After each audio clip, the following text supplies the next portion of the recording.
But like the weird thing about remembering high school is also that even though it seems recent, in that, you're like, oh, 2012, not too long ago, 2012, 2013, Hmm. things are also just couldn't be more different. Oh my God. Yeah. I was thinking about that because I've been watching like old movies, not old, but like from like when we were like in high school or younger. Um, and I was like, the world was such a different place back then. Like, So different. So different. I think about Twitter a lot in terms of what it used to be versus like what it is now. Uh, mm, wow, yeah, huge because I got difference. a Twitter, I think in 2012, because I got an iPad, and so I just downloaded the Twitter app, and I would just like Yeah, had an iPad Mini, and that's what I would scroll Twitter on. And I remember being in college, and anytime I would post something on Twitter, like a tweet, I would do it with like a slight tongue in cheek because I felt like at the time everything on Twitter was just funny. yeah, yeah, I feel like generally it's just a place where you went to goof off. Uh, yeah. I mean, I and would just make like funny observations and stuff right, when I yeah, did use it Twitter. was Yeah. very casual. And I feel like that's when I started seeing posts where it was like, you know, I can't even think of one, but general post, men are like this or women are like this, blah blah blah. And in my head, whenever I saw that, I was like, yeah, like that's only something like if you get mad at that, then it applies to you. I did, like Mm. I just didn't think about it. Again, I just thought everyone was joking all the time, and so like So the misogynistic and like racist stuff they were saying is like tongue in yeah, cheek. about anything. Yeah, I was just like, oh yeah, like this is a place where you go to say silly things. yeah. So Like, they're not unfortunately, being because of my serious, background, huh? like because of like where I grew up and stuff, that was some of the like tweets I would make on my like old Twitter. Uh Not huh. like outright, but like I didn't realize that people really believe that stuff. So I thought that like the jokes were more funny back then. Yes. Oh, 1,000%. Exactly. I didn't think any of it was serious. You're just like, oh, Yeah, okay. exactly. This is Yeah. just people are just being provocative. This is just funny. If people are trashing on one group, like, it's just they don't mean all people, it's just those who it apply to or whatever. But Hmm. um, Or I like the people who are saying this like don't believe it. Like, right, right. And yeah. so like if I read a post that was trashing men, I wouldn't like get mad about it because I was just like, yeah, it doesn't matter. Um, but it was as time went on, like 2015, 2016. I was like, oh, I think people are like serious on, People are about really getting butthurt about some of this stuff. yeah, and like it. I don't know exactly when that turning point was, but it just went from being silly to just Yeah. actually this is I now we're talking about what I believe and what I care about and Right. Like at some point it went from you and your friends like posting weird stuff yep, and like following like those weird like fun fact accounts and stuff yeah, uh-huh, like Uber facts or whatever right, uh to like official news agencies and government agencies using Twitter as the way they like talk to everybody. right, And right. then and then like the stuff that you post as like individuals is suddenly way more like serious. Right. Yeah, for sure. And so I just remember I stopped posting as much and would do like more retweeting. Like, oh, Mm, I agree with this. Retweet. I agree with that. yeah. Retweet. Most of the time it was just like movie trailers. Still, like I still like kept it pretty fun. But I remember after graduating, for me would have been 2018, and it's just like getting more and more volatile on Twitter. Hmm. I remember I would like stuff, but I kind of went back to just completely having instead of like assuming everyone was being funny. Now I just had no clue what anything meant. I'm like, Yeah. is this their opinion? Are they saying this sarcastically? Like, is this a hot take? Are they being like? I lost all ability to tell because it's just text. And so it's like, Yeah. I'm like, I like this post if they mean it this way. Right. But I can't tell actually what I am signing on to here. uh, And like you don't know what the other people see in the tweet and seeing that you liked it, how they'll take it either. So right. Well, and also I didn't like that, it would show me, it started showing you what other friends of yours liked on Twitter. yeah, Didn't seriously. like that at all because I was like, well, hold on, why do they like that? Like, do they like do that? Because then I'm playing the same game with myself. It's like, well, I like that if this. It's like, well, do they like that because it's sarcastic, or is that like their actual opinion? And Yeah. I was just like thinking about what everyone meant, and it was just like a huge part of my day was just what is anyone See, talking trying to about? figure out the worldview of all of your people you follow. Like, Yeah, and I hated it. And then January 6th hit, oh Jesus, yeah. and I was just like, all right, I got to get off of this thing. I can't be on this app anymore. And so I deleted it for like 4 years and just got it back like a year and a half ago. Mm, Um, but now I don't know if you have X now. no, I haven't had Twitter since like we were in college. I think is when I stopped using it. Yeah, well, they have like a for you section now where it's like you have the stuff that you follow. And so I just unfollowed a bunch of stuff and just like kind of made it all my thing. But now I'm on Yeah. for you, and the for you is just an algorithm machine. Mm, And so it just gives you more of what you interact with. And now I'm just kind of like back to just like, I don't even look at who I follow. I'm just like scrolling for you. yeah. And I'm like, all right, this is stupid. A little Because too much for. it'll be like political opinion followed by like, which of the three red Power Rangers do you think is the best? And I'm just like getting whiplash from like my content. Yeah. Yeah, that's how my like Reddit feed is. It doesn't. It's not like an algorithm like that, but because of like I follow a bunch of different subreddits, they'll be like NSFW pictures because it's like porn, and then there'll be NSFW pictures because it's like traumatic stuff from like the war in Gaza or Ukraine, and then Oh, there'll be like news updates and like jokes, and like it's all just out here like scrolling through the like your main feed, and I was like, I need to. It's probably not good for my brain to see all this like back to back to back to back, and like, oh no, definitely not. Definitely not. But yeah, that's the thing. Like, I'll be scrolling and all of a sudden it's just like someone getting knifed yeah, from like a security camera or like, something from Gaza or, whatever. And you're just like, the dang, Charlie Kirk I just did thing not, like on Twitter, huh? like how you just like saw Charlie Kirk that video you Yeah. sent us like on Snapchat, like while you were scrolling through Twitter. Oh my God. Well, that was crazy because I was just on Twitter before I had like a group fitness class. It was the day before this kiddo was born.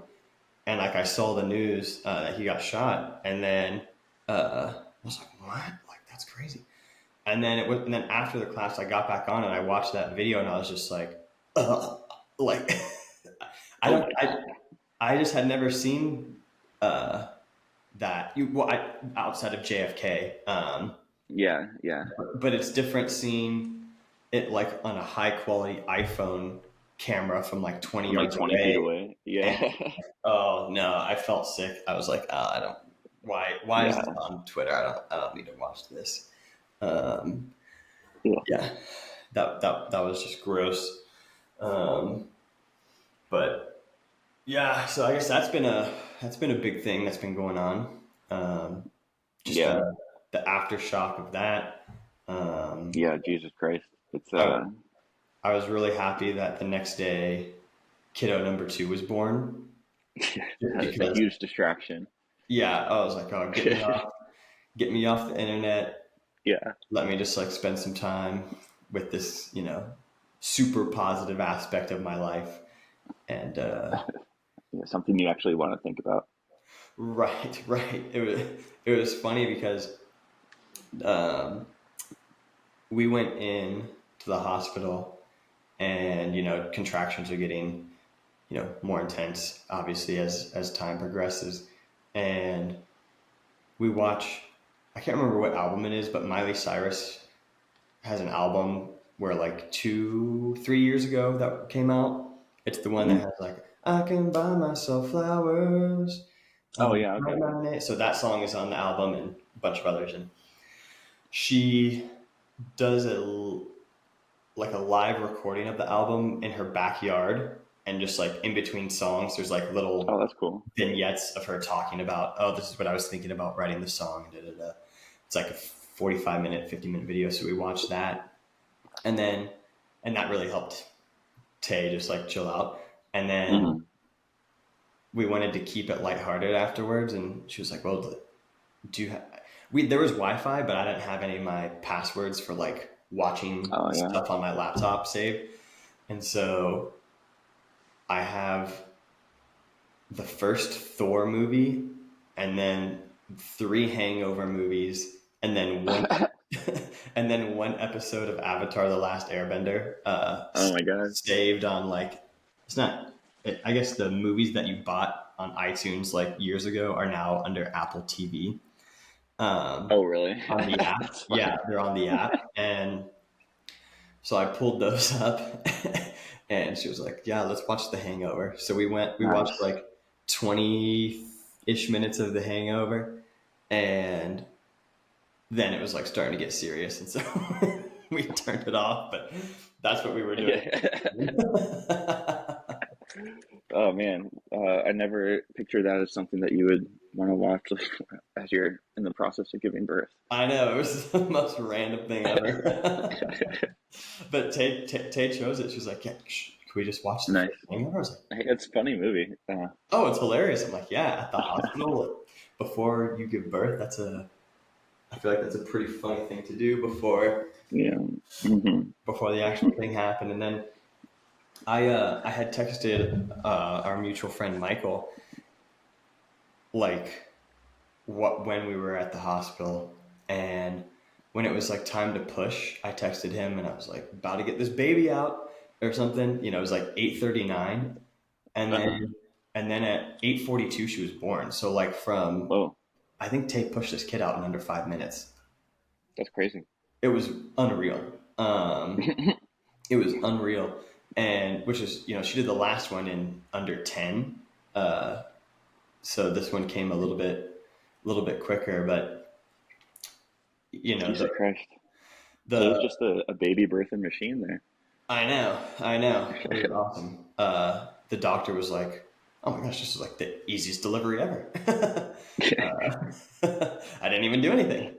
Well, my job's done. Yeah. Just like, well, I sure know how to pick them, because I certainly did absolutely nothing except curate a potential movie watch list for us. But That's what did it. That's what it was. The Hangover, it was The and Hangover. Yeah. yeah. Exactly. We created a chill environment. The it was weird because Tay, the first time Tay gave birth, I feel like I was somewhat intentionally, but a little bit unintentionally, just like trying to be um, like down. I guess that's not a good way to put it. Just like I guess like try and be a rock. So like I feel like I didn't react as Mm. much when the first kid came Yeah, yeah, yeah, came out. yeah. Like my demeanor didn't change. I was very just like, oh yeah, kind of no big deal, a little bit aloof. Um, but when this one came out, like I felt an immediate swell of emotion, and like tears welled up and got choked up immediately. Like, Nice. whoa, whoa, whoa! And I think just because like uh, we had already done it, and Yeah, so it's less like, okay, I got to be cool. I got to be.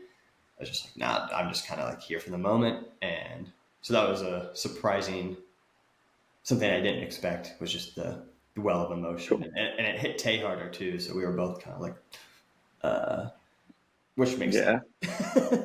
yeah, yeah. And I mean, you guys like know what to expect now, so it's like, oh my God, it's happening again. Yeah, yeah. Well, and I told my dad.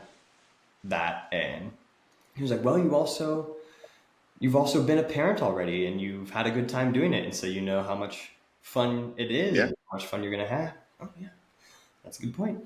Yeah. So if June was more annoying, you'd be like, oh man.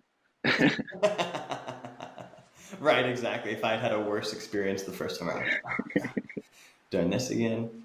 Um, the last time I had to take unpaid time, and this time I Mm, get 3 weeks paternity leave.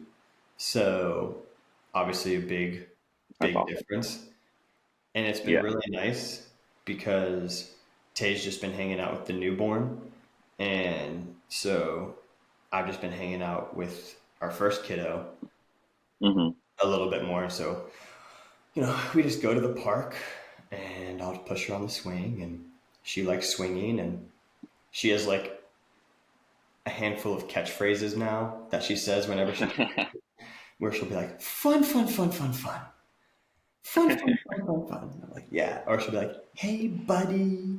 And she just like cycles through these things. And Tay's grandma was in town this past week and taught her how to say, what's up, dude? And so Oh, hell yeah. now when she's swinging, she'll be like, what's up, dude? And she has like that O, dude. I'm like, this is awesome. Oh man. uh, She's starting out right with what she's getting used to talking about. yeah, yeah. Um, Well, it's even funnier because when the last Spider-Man movie came out, there was like a Time magazine did like a Spider-Man exclusive magazine, and it's like the history of Spider-Man, blah blah blah. And so I must have bought it at the grocery store or something, and I kept it. hmm.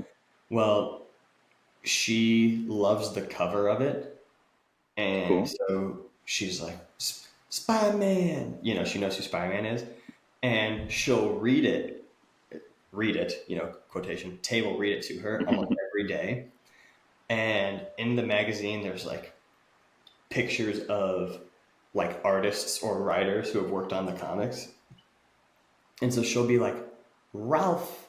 And that's like a comic book artist. And so Tay will go to like, she's like, Jake, I think that's on page 52. And I'm like, what the hell is happening here? Like, my wife has an encyclopedic knowledge of this Spider-Man magazine, and my daughter knows like Knows who people's Ralph the names. comic Like, book artist is, and I had nothing to do with it. Like I didn't.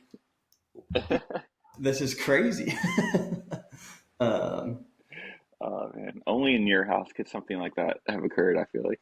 I know, I know. Well, it's just funny because I didn't even like. You would think, oh, Jake's gonna enforce Yeah. upon his children when all I have done is just acquired a collection of materials. Yeah. Exactly. You Have just made the environment perfect for it. yes, yeah. I haven't forced anything, and we also have like a big book. It's like an encyclopedia, and it's Marvel from 1930 to 2016, and Mm. kind of like show what they introduced that year, and then also say like what happened in pop culture that year or whatever. And she loves looking through that, and so again, I was like home and she's going through it. She opens it to a random page. There's like Doctor Doom on it. And she just goes, Doctor Doom. I'm like, what? She knows Bane. She knows Doctor Doom. She knows Daredevil. She knows Wolverine. She just knows Mm. all these comic book characters. She loves Hulk and Iron Man because she has two Nice. little Iron Man and Hulk plush toys. And again, I didn't buy her those. Like, I have no clue where most of her toys come from because her grandparents spoil her. And so we just acquire these things. But yeah, again, didn't Nice. didn't do anything Wow. to force that. That was just all natural. It's the perfect storm uh, for Yeah, your kids. yeah, no doubt, no doubt. I it's hard to tell, but I'm so curious about like the personality for this new one because we thought it was going to be more rambunctious because June is pretty chill and Mm. this was a tougher pregnancy. But so far, this kid has been arguably more chill than June was. Um, Nice. Do you feel like you can like already tell, like personality wise, or is it more just like easier to appease? Easier to appease is what I would say. Mm, I mean, she sleeps well and she eats good. June slept well mostly, but didn't eat as well. So she mm. was just up a little bit more because she didn't eat as well. And so like it was just, and we were new, so we're like, why is she crying? Like, oh, Yeah, baby's like good. freaking out about everything. Like, oh, Yeah, yeah, and like Tay and I were talking about earlier, we're like, you try and feed them, they don't take to it, and then so you're just kind of like rocking for 30 minutes, and I'm like, well, try feeding again, and Tay's like, well, I already did that, and then you put them on, and then they feed this time around. You're like, yeah. why doesn't this There's baby no. just like do it? But that was how it was the first time, and this time around it's just like way different because you're not worried that you're gonna kill this kid. Yeah, That's what I thought that it was. I'm sure that's got to be a huge relief for you and Tay. Yeah, yeah. Oh, it was the first time you bring it home. You're like, I didn't I What the didn't fuck now? know that kids lost weight after they're born. Oh, really? Oh, shit. Yeah, I had no clue. Yeah, it's like water weight, basically, right? Yeah, well, but they also have some fat stores that they live off of because the milk that they get. I mean, their stomachs are the size of a blueberry at first, and so the milk that they get is more so like continuing to develop their immune system Mm. They're more like than living off the anything. fat. Yeah, yeah. So they live off the Mm. fat, and so like they lose a few ounces over the course of like a day at the hospital, and then the next day when you bring them home, and then the milk really starts to come in. But like they're like June had a trouble like latching, and so we're like putting breast milk on my finger and like tapping the roof of her mouth with it, so she like sucks it off my finger. That's like a tip they gave you. You're just like, oh my god, Hmm. gotta keep this kid alive. Yeah, um, one drop at a time. yeah, one drop at a time. And then that's just how it is, and you don't really know that. And so this time around, you're like, oh, I'm not that I don't care, but I'm Yeah, understanding of the process, and so I can be a little bit more. my baby is suddenly a lot smaller, but that's okay. This is how it Yes, right. happens. And it was also strange because this one was born. Our first one was born at 37 weeks. This one was born at 38 and some change, but was still smaller than our firstborn, even though she cooked for longer. Mm. Yeah, Um, I mean, I guess cooking longer doesn't mean there is more ingredients. Very good. That was nice. Thank you. Making analogies is a big part of talking to people at my job. So. Oh, that's true. That's true. Are there any like consistent ones that you have to use a good amount? Like any It's scenario? more like matching people's energy if they're talking about some weird shit. You're like, okay, well, I'll take that and like try to talk about what I want to talk about now. Okay, Uh, gotcha. Nice. yeah. Yeah. Yeah. How do you feel like that skill has developed over the years? Well, I feel like it's something like I've always been okay at. Like I have social anxiety, so like I don't like talking to people, but Hmm. like joking around with people and like kind of like getting on the same page makes it easier. So like so that's a skill like I developed. So like I always think about when we were in college and your friend was over that was his name Andrew. Yeah. Uh-huh. Yeah. And like talking to him is like just trying to like engage in like casual conversation with somebody who's just like not at all present with what's going on.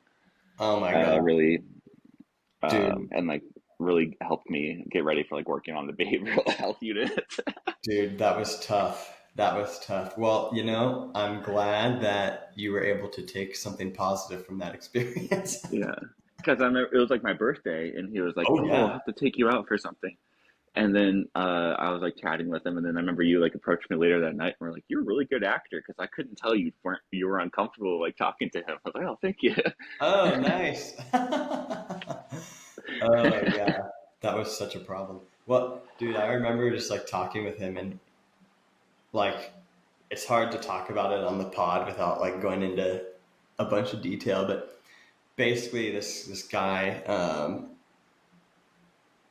was lost like in some random part of Ohio and was able to hitchhike to our house, which is a feat in and of itself.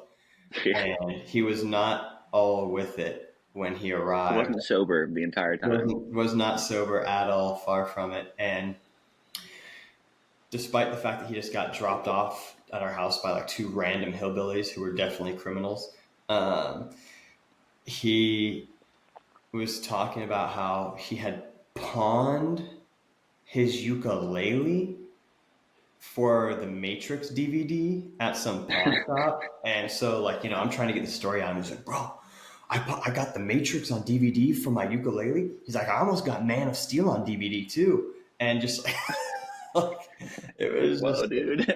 like, oh my God. I was like, well, I just talked with these dudes who just dropped you off, and they told me they almost shot you because they thought you were a deer. Yeah, wasn't he like barefoot, like in the swamp or Oh yeah, something? well Like, he was like wading through water and had like taken his shoes off, and yeah, that was crazy. I was talking about oh that man. night with Alex, probably Oh like, yeah, he was there. Yeah, he was there too. yeah, yeah, because he had visited, because it was the weekend we had a 3 day party for your Brandy and Yeah, Tay's birthday party. So it's 3 birthdays in a row, 3 day party.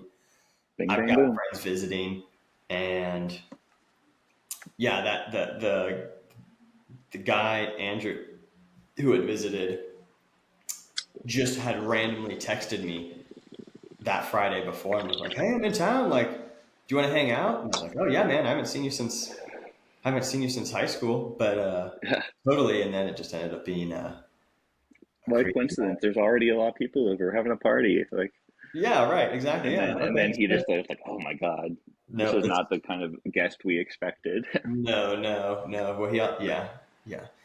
And anyways, so I was talking about that with Alex a couple months ago, and it was like that night will always stand out as just one of the craziest nights at OU, which says something, which is saying something. Yeah, Because, yeah.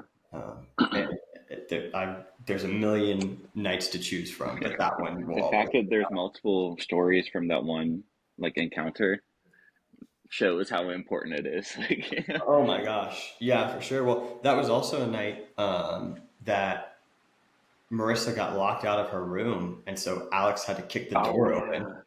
yeah, Um, and you were like going to California the next day or 2 days after. There's just a lot going on during that weekend in the best way. well, we survived it all. We came through. And Yeah, speaking of Marissa, you and Tay are not going to be the only parents for Millhouse now. I know, I Yeah, know. That's amazing news. I am hit or miss with checking our group Snapchat. So like some days I'll look at it every day, and then some days I'll miss or sometimes I'll miss like a week, and so I missed that. oh, you missed the update. Oh no. Yeah, and then so when I saw it, I texted her immediately. I was like, "Oh my gosh, like incredible! This is amazing." Yeah, Yeah, yeah, that's crazy. pretty wild. Due date Jan? No. No, I think it's in March because we were joking about her having the baby early, like around me or Tay's birthday. So Oh, okay, gotcha. yeah, Okay, March. Nice, nice. yeah, yeah. I mean, that's crazy. Everybody's growing up. Yeah, everyone's growing up. Em's Uh, engaged. who's engaged? Em, Yeah. Oh yeah. yeah. Yeah. Should probably. Uh, You know who I've been reaching out to folks since I've been on paternity leave, just like seeing if anybody wants a yeah. workout plan. Um, Oh, and nice. I reached out to Benson, just like not to say, hey, bro, like I want to make you a workout plan, but just to like say, hey, what's up? And if you know of anyone, just let me know. And ended up catching up with him. So that's Nice, been nice. I've been catching up with some old friends recently. nice. Yeah, It's always nice to like know people are doing well and like succeeding. yeah, for sure. Well, just like you know, one of the things that is challenging about being an adult is compared to especially OU times was like we had like our friend group, we lived co-ed with like, 10 to 12 people, depending on whatever, just kind of depending on the time of year, 10 to 12 people. Hmm. And everyone was friends with each other. And then we also had a house that was almost like a sister house, 50 Right yards above. away, 100 yards away, whatever. And then everyone also had their own friends. And so it was really easy just to be friends with someone, Hmm. even if they weren't a roommate, because anyone could just come over anytime. And so there was no planning involved. Like, so much of the friendships required zero effort because Right. Yeah, that's a good it point. was just there. I didn't, and so you could just immediately start having a good time. It's like, oh, this person's here. Yeah, blah, blah, blah. Come on, we're doing that, and then that's it. Like, Hmm. and so you know, someone like Benson, who I saw not every day, but a lot, Like multiple times a week, most multiple weeks. times a week, and sometimes multiple days in a row. Now all of a sudden, it's like, dang, I like Yeah. time will fly by, and it's like, oh, I haven't seen Benson in since my wedding, and I probably haven't talked to him since then. And oh crap, I've been married for 3 years. Since how did that happen? Yeah. I thought that was still recent history. I mean, 3 years is recent history, but you know, Hey, a lot's happened since then. yeah, I tend to like quantify my life in chapters.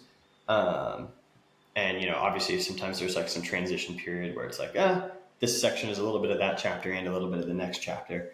Um, but I feel like so much has been happening in the past 3 years where it's just like, ugh, ugh, ugh. Yeah, lots of chapters. Yeah, or just like the everything all at once chapter. Yeah. Oh man. But and that's no complaints, no complaints. I don't know. What are your thoughts on like maintaining friendship post college? Like, what has been the hardest part for you, and what has been rewarding? Um, I mean, I think uh, at first I was like more concerned about it because like everybody else was still together, like in Millhouse, Mm. and me Yeah. and Colin were living together in Denver, like in a different time zone. Um, so I was like trying to be more purposeful about like, hey, come out and visit, or like going home and visiting. But as I've gotten older, and like since I moved to Virginia, especially, it's just kind of like it's nice to see people, but and like I reach out via text sometimes to people, or like send like a meme or whatever, Hmm. or like an interesting Lord of the Rings post. Right. But Right. I think like not that the importance of having friends has gone away, but like the urgency of like, oh, I need to keep in contact with these people Hmm. is like because enough time has passed, and like I've seen everybody like at weddings or just like reached out individually, and like things. It's like you can pick up right where you left off, kind of. Yeah. Yeah. So I don't feel like that pressure anymore to be like, oh, I need to plan like these visits. Like, plus also like I'm not in the best financial spot, so I can't like travel and visit people as much. You and me both, brother. Yeah, yeah.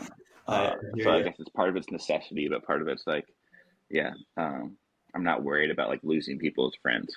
Right. That's huge. That's Yeah, huge. Yeah, I think we've done a good job of like, for example, when you were in town last, it was just like, oh, okay, Rob's going to be in town. Um, and because it also helps that you have a relationship separate from me with my wife, like you and Tay are friends yeah, outside yeah. of me.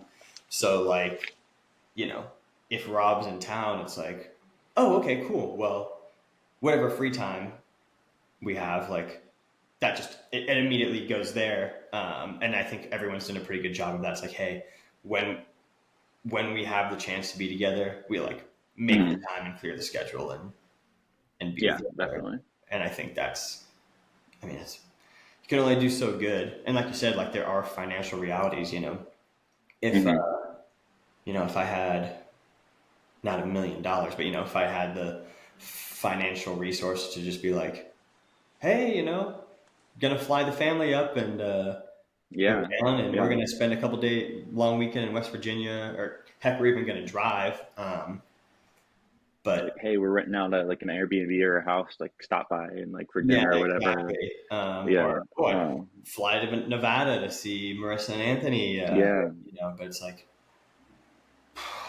you know, even a cheap plane ticket is Hmm. a lot, and I'm like, and then so I gotta be cognizant of taking PTO because I know that family members Yeah. want to take trips, and that's a good problem to have, obviously. But just means It's a okay, lot to like balance.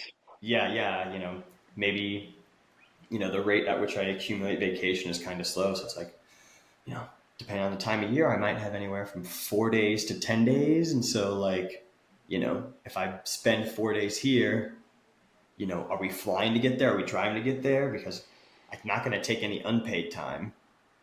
Because if I'm spending money and taking unpaid time, then, well, that's just Yeah. dumb. So, It's, unfortunately, it's we don't live in a world where you can do that too much before it catches up to you. yeah, right. Exactly.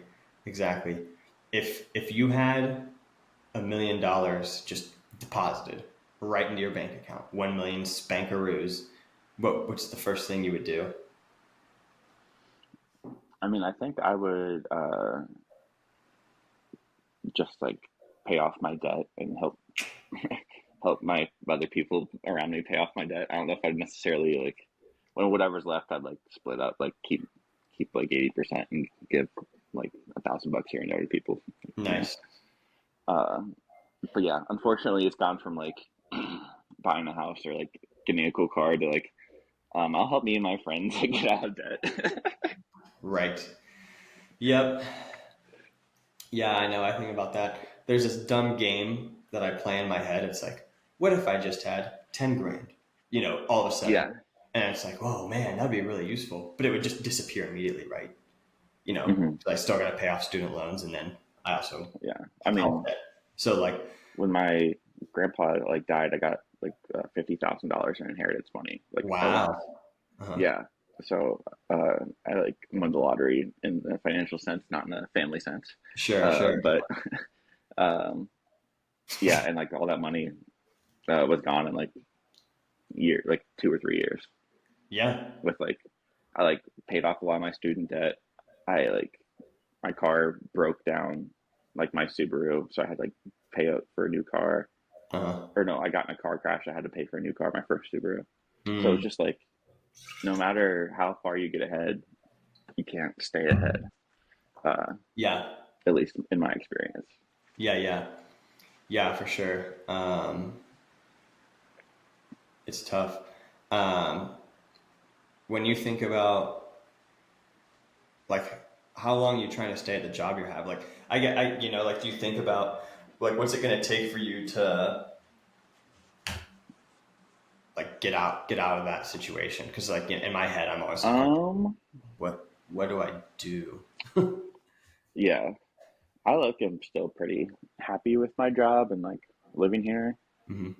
Uh, I mean, recently, um, I part of the reason I'm having money problems now is because like at my job we have a psychiatrist and a nurse practitioner, like a mental health nurse practitioner, and they both like can prescribe meds and everything.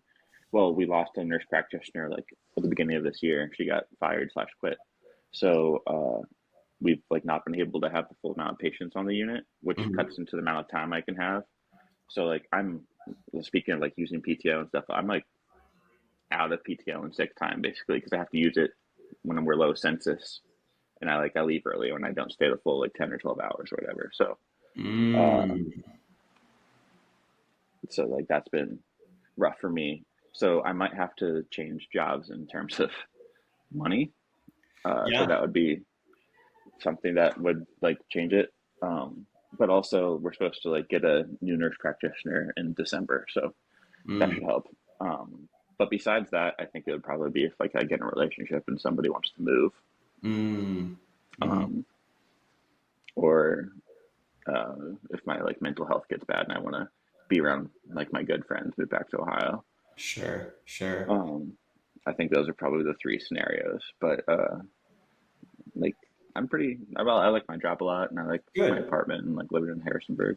Yeah, Nice. What do you think you're most grateful for? Scooby for sure. Nice. Uh-huh. Yeah, Yeah. What do you me and think? Scoob. What does he provide that like makes you feel Um, grateful? well, like I think companionship in the terms of having someone to like help me uh, have somewhat of a routine when I'm not working, Mm, mm, and like yeah. have someone to like think about and like do stuff for, not just like something I want to do it because like it's good for Scooby. Right. Um, but also I think, and I was just talking with like a patient's family about this, is like he really helps my mental health. Um, so like last week, was it last week? Yeah, last week I had to like take a couple of days off of work um, for like I was just like really depressed and like Hmm. uh, and then that made me like feel anxious, and then I was anxious about missing work the first day, so I missed work again. But Gotcha. I had to take a couple of days off, so like just laying with Scooby like on the couch watching movies. Um, it's like hard to say like how much that just like helps like center and ground me Oh, when awesome. I'm like not feeling good. Yeah. So uh, like or if I'm like sick physically and like feeling bad or like mentally and emotionally, um, having him around really helps with that. Yeah. I feel like the cool thing about dogs is they almost, and not like in a god complex way, but they almost look at you like a god, because you just provide everything for them. And so I feel like Yeah, you get like a dog is just unfiltered love. Oh, the person that provides me food and does all these things, and we go on walks together. So like laying with the creature that just provides unfiltered love without like yeah, any sort of like conscious interference is definitely a powerful tool, I can imagine. definitely. Yeah. Um, yeah. And then plus like uh he helps me stay motivated to like take him on walks and stuff. And I downloaded a an app where it tracks how much you walk a day based on the journey from the Lord of the, like Frodo's journey from Lord of the Rings. Oh, nice. And so it tracks like where Frodo and Sam are and like where you are. Um, and so that's like between that and like taking Scooby on his potato pounds walks where we like try to get him to lose weight. Uh-huh. Uh, those that's helped me like get and stay in shape and like stay walking around and stuff too. So wait, does it let you know where you are in Yeah, like like I on like the journey to Mordor? it'll yeah, so it'll there's like a map you can see, and then it'll like have updates every now and again. Like you've reached Bucklebrook Ferry, or you've reached Stop. Rivendell. Yeah, and then you can look and see like, oh shit, Sam and Frodo are like all the way up to Mordor already. Like, and I've walked like to Rivendell almost. But yeah, but it's cool. So like it's I saw it on like a Lord of the Rings subreddit. And I was like, oh, I don't like keep track of my steps like or anything like that, but that'd be a good way to keep track of how far me and Scooby walk. So Oh yeah, um, that's so much fun. That's a yeah, great way to keep track of that. Whoever, there's something for everyone out there. I mean, like the yeah, fact yeah, that exists is crazy. Sometimes I uh, think about that, like sure. if there was like an apocalypse or something, and I had to make my way like to my dad's place in Millfield, Oh, okay, yeah, so like 80 miles away, give or take. It's like, okay, people do ultra marathons, but if I had to get somewhere and walk 80 miles, I'm like, oh my god. yeah, Well, is my family with me? Because that's then we're gonna have to like camp over the course of multiple days. Like, you know, can I go by myself? Maybe I You can gotta get there in the find second day or so. resources. Yeah, yeah. But whenever I think about that, I always think about Lord of the Rings, just because of just the vastness of the journey walked. And Yeah. I live in Fantasyland. I guess I could think about ancient history when they would walk the Silk Road or something. But but Have as you seen the picture of the map of like Middle Earth overlaid over like a map of the United States? You can see like how far they walked. oh no, that's cool. It's like they walked. Frodo and Sam walk basically from like Illinois to Florida, and then Oh, what's his name? Bilbo, like to get to a lonely mountain, like from walk from like Illinois to like New York or like somewhere in the Northeast. So gotcha. it's like pretty cool to help visualize it. Oh, cool. Yeah, Yeah, I just found it right here. Dang, that's pretty cool. But it's kind of cool also because I guess they go there and back. that's Um, true. There and back again. they're back again, but from like a Lord of the Rings perspective, like the Middle Earth has to be a lot bigger, right? Like there's got to be unexplored lands because Yeah, they're just like in the Midwest, just yeah. I mean, the U.S. I've seen. I think I've seen like a more like zoomed out map where there's like like the people with the Oliphants and like the Haradrim and stuff are like Mm-hmm. coming from the south, like below Mordor and Gondor, and then there's like deserts and like um the Blue Wizards. Do you know who they are? Yeah, yeah, uh-huh. Like so when the uh Gandalf and Saruman and the Radagast. fucking Radagast Mm-hmm. came over, there was like two Blue Wizards and they like walked like east of Mordor, so they're somewhere over there. So there's like a whole other thing going on over there. Hmm. Um, but like Sauron was trying to take over all of it, even though it's Hmm. like that part of Earth, because I think their world is flat, so that part of the It is. I uh, think you're yeah, correct. Yeah, the level of world building is outrageous in yeah, in Tolkien's world. I have mass respect for for sure. mass respect for Jesus Christ. any sort of author who does like a high fantasy sort of scenario. 'Cause it's like, good. You have to make up like Yeah, three languages and geography and origin myths and all these things. And I'm like, oh my god, that's real. That's commitment. yeah, So what? it's cool to think about, but something I don't think I could have the concentration to actually do. No, no. There's a Family Guy episode where Brian the dog takes a bunch of Adderall and makes like a high It just fantasy makes a world. whole like yeah. Yeah, and then pitches it to like J.R.R. Martin. Is that his name? No, George Martin. Who's the author of George Dune? R. R. Martin. Yeah. Yeah, yeah. George R. R. Um, Martin. Yeah. yeah, George R. R. Martin. And he's like, this is terrible. You just copied and pasted a bunch of ideas and like stitched them together. Like George R. R. Martin does. Yeah, right. Yeah, yeah, for sure. Shoot, Or what is was it it? George R? Because it's J.R.R. Tolkien. Yeah, Is I it know. George That's R? what's tripping me up. I'm gonna look it up real quick. George Martin. What is his name? Author of. Did he copy that from J.R.R. Tolkien? It's George R. George R. R. R. Martin. Martin. Yeah, George Yeah, R. R. that Martin. guy. He's. That's so funny. Yeah, he's never gonna. I saw He's this seen meme his where it stuff. was like. I saw this meme where it said the J.R.R. Tolkien's real name is Jokin Roken Roken Token. That's so dumb. That's great. I George Roken Roken Martin.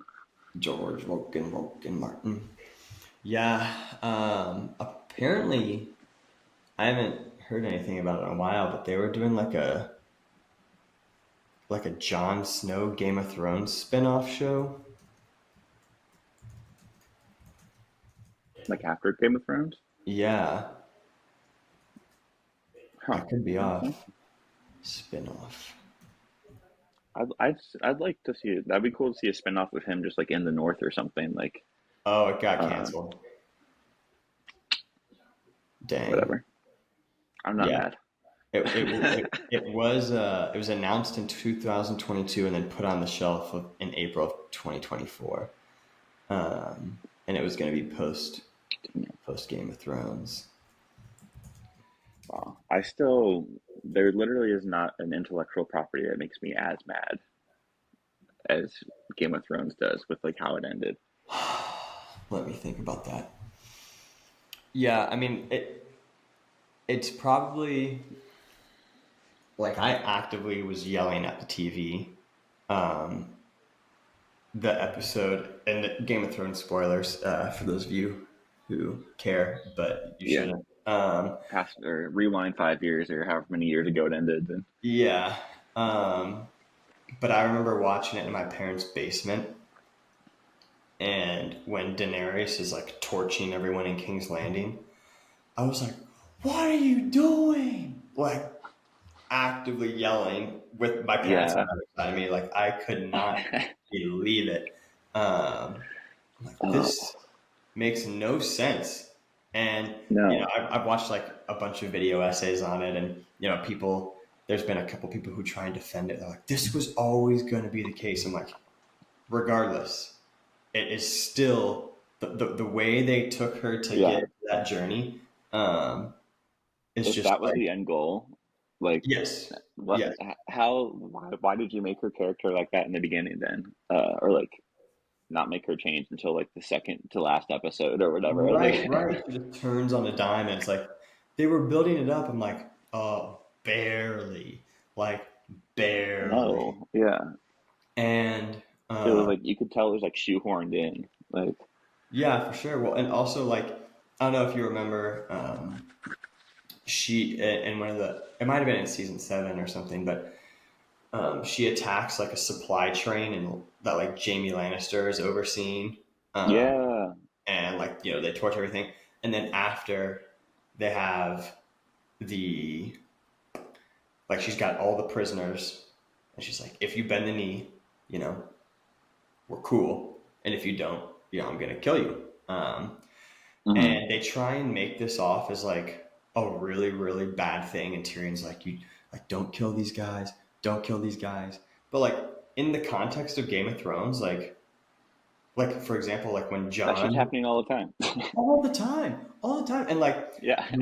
when and at the Wall, when John becomes leader of the Night's Watch, um, the one dude is like who refuses a direct order um, to like go somewhere. They like Yeah. they hang him. They just kill him on John's orders. He's like, "Are you refusing an order?" And John is the one who kills him. And it's like it's sort of implied that this is a good thing. Not that he had to kill him, but that he like stuck to the rules. He passed the sentence, and he was the one who took Yeah. responsibility of it. Just If he like passed the sentence, he took the sword. Ned Stark did in the very first episode.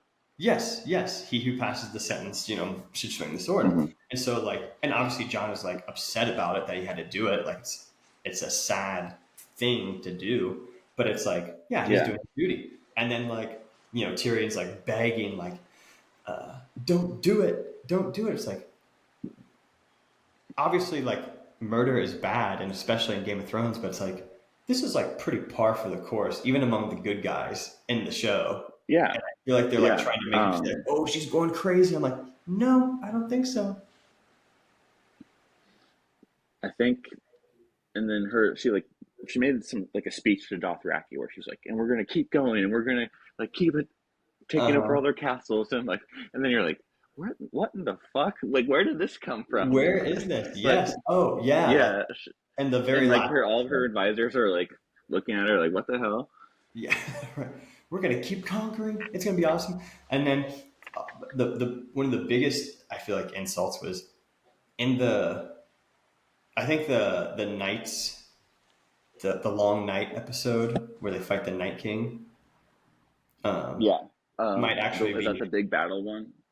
might actually be the Yeah. worst episode. But yeah, but she sends all of the Dothraki charging at them, and you Yeah. Like see them with the all of them hit torches, them with. and it looks like they're just wiped out completely. And then when she does That's the the siege on King's impression. Landing, they're all back, and you're like, "What? I Yeah. watched them die." I mean, in that long night episode, like not only did all the Dothraki die, like 80% of like all the people that were in that keep died. So, I where is mean, this huge army coming from? it seemed like every single person died except the main characters. Like that's sort Yeah. of like what they were showing. When I was watching that episode, I because there were still I think 2 or 3 more episodes left, but Hmm. I wasn't sure how they were going to do it. Like I didn't know if the battle was going to keep going, if they were going to retreat. Like I just didn't know how it was going to go down, and so when it got to the point where they're just completely overwhelmed at the end, I was just like, well, Is this this it?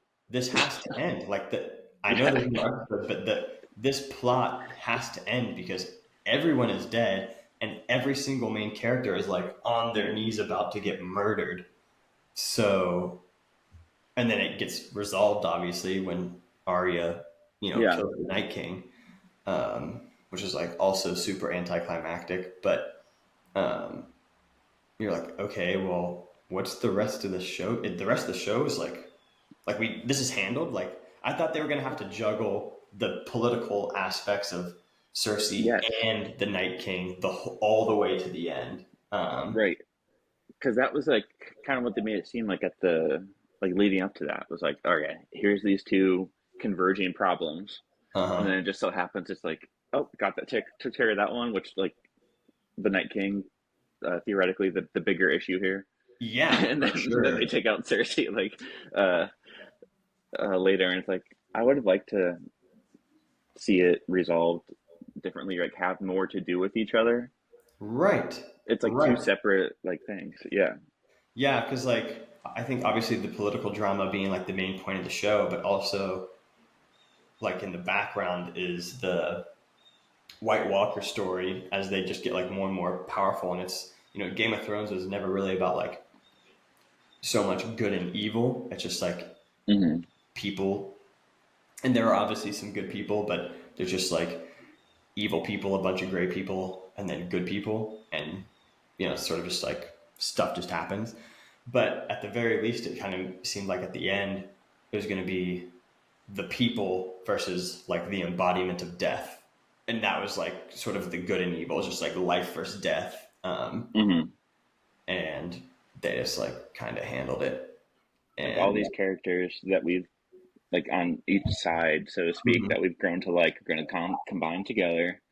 They're going to like fight the Night King, and then they're going to handle their business. Yes, And right, then it was right. like, instead they just handled their business separately Yeah, it's and like didn't this interact. battle, that Yeah, battle, and somehow there's more people to have and to both were have. anticlimactic. Yeah, for sure. And you know how like when you would watch the show and then they would have like sort of the behind the scenes and they would do like the little interviews with the showrunners and that sort of thing. Yeah, You know that David or whatever. what'd you say? Weren't they like the double D's or whatever? Yes, yes, yeah. I Yeah. can't remember what their names were, but yeah, like the D boys.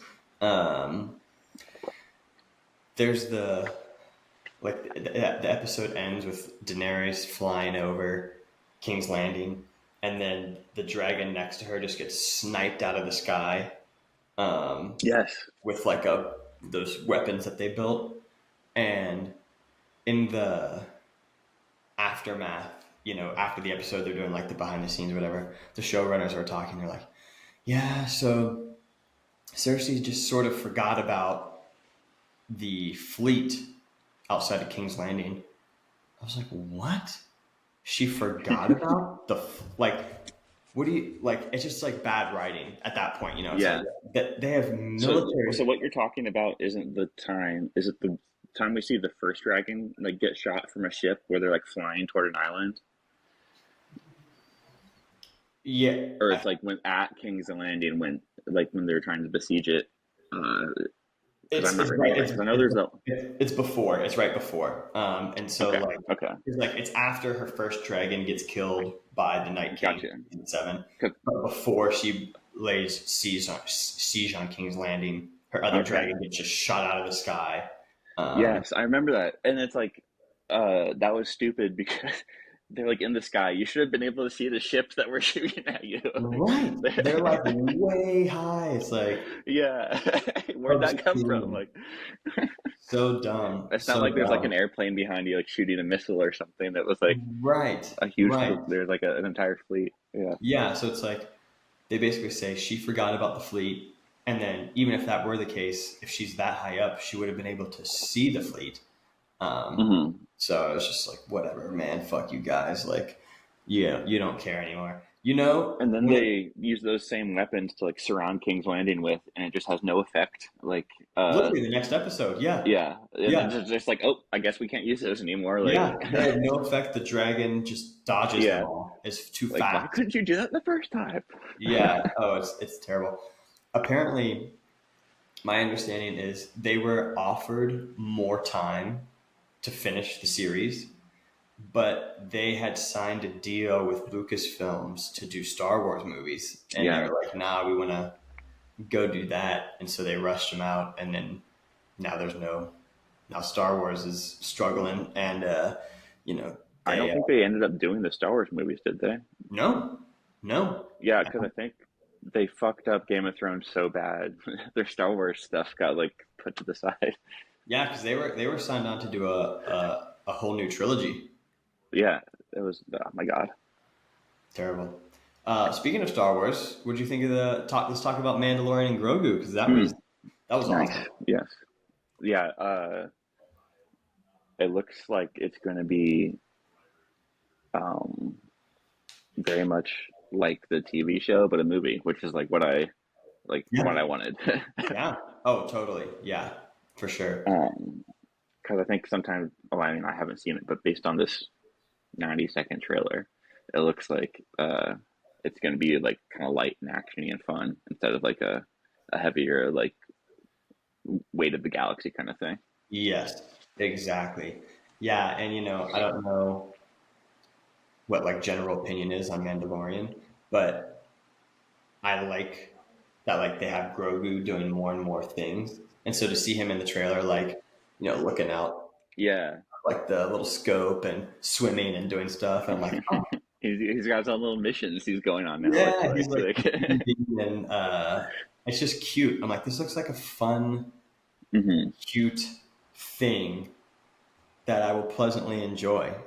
yeah, And yeah, to your point, like the stakes. I mean, I'm sure I'm sure that there will be stakes, and I'm sure it will tie into some sort of yeah, yeah. larger universe thing. But like, that's not why I care. Like, I'll be pleasantly surprised by whatever sort of It's like tie-in. larger thing there is. Hmm. But for the most part, I'm like, yeah, I just want to watch these two characters I like do fun stuff. Yeah, exactly. Uh, and like, um, I feel like they have set it up well with the Mandalorian and Grogu, where it's like they can just kind of do whatever, and it's like fun to watch. Totally, totally. Yeah, they've done a really good job, and also same with the show. But for it, when does it come out? When is it? June, I think it's May next year. May 26th. So Yeah, I mean, this is like a teaser, right? This is pretty early. From the stuff that we saw in the trailer, like it's a good looking movie.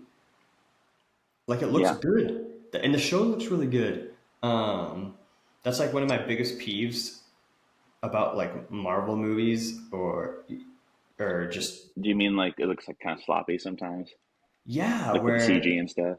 yeah, like Tay and I have been watching the Aliens movies because we've been watching Alien Earth.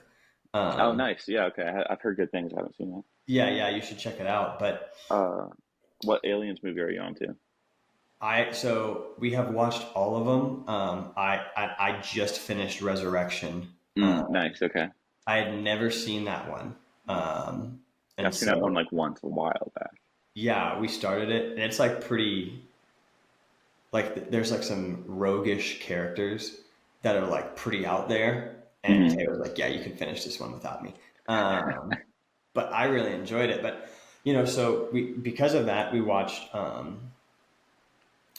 Alien Covenant, the Prometheus sequel, Oh um, shit. Okay. Yes. like Michael Fassbender as the android, Yeah. or Yeah.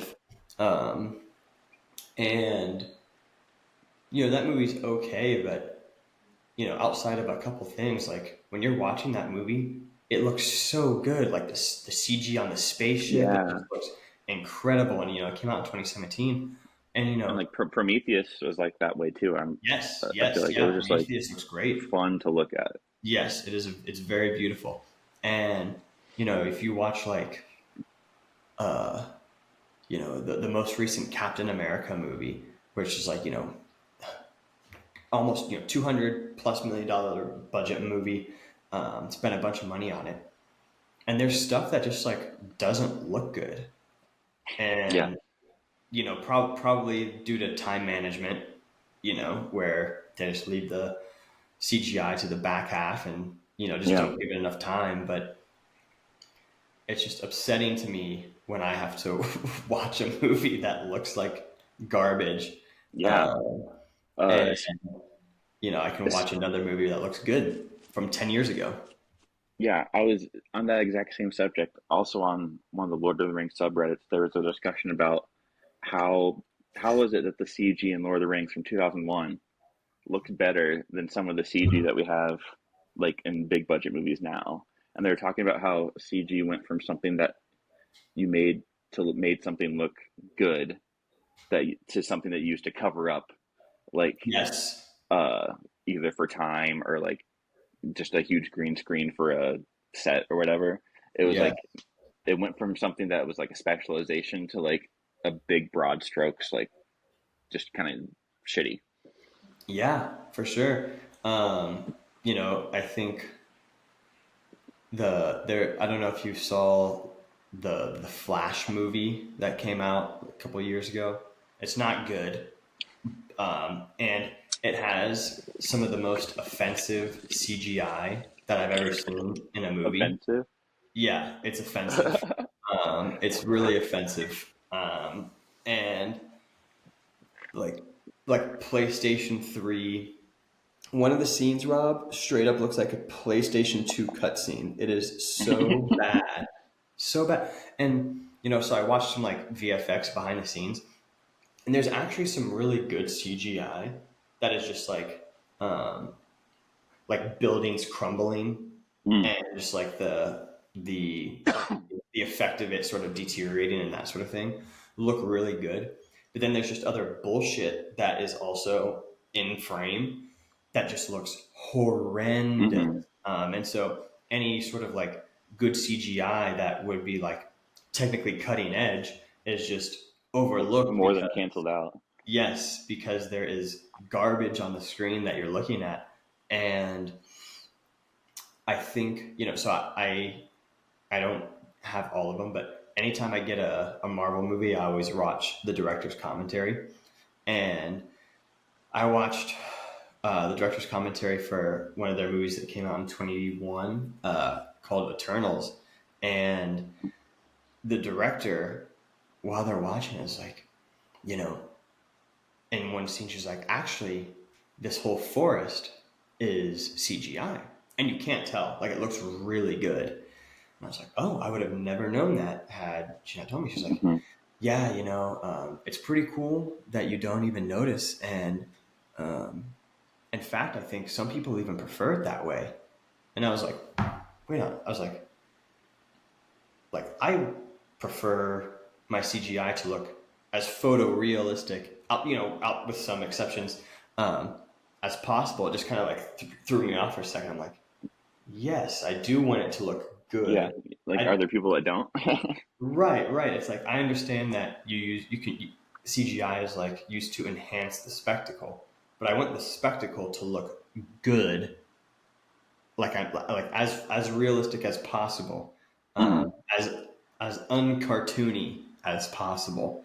Um, and so I'm wondering, like, maybe some people like almost think that if their VFX stand out in that way, that it is good. Like if there's just like some sort of If you know what's separation. happening, then it's like good. Yeah, Huh. yeah.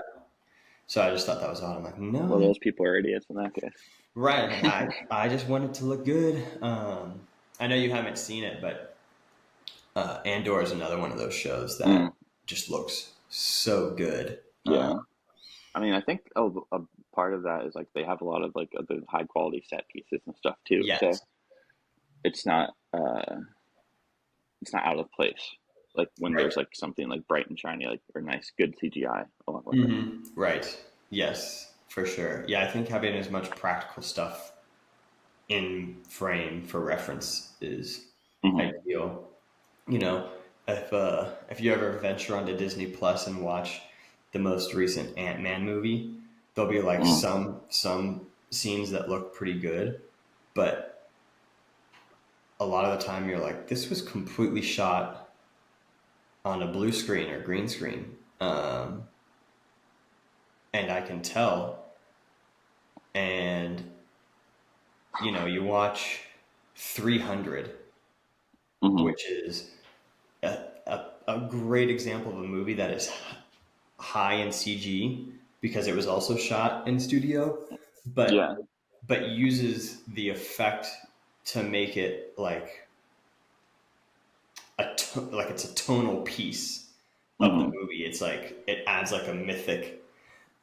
It's like a filter they put on the whole thing, but it's Yes, like yes, uh purposeful. Yeah.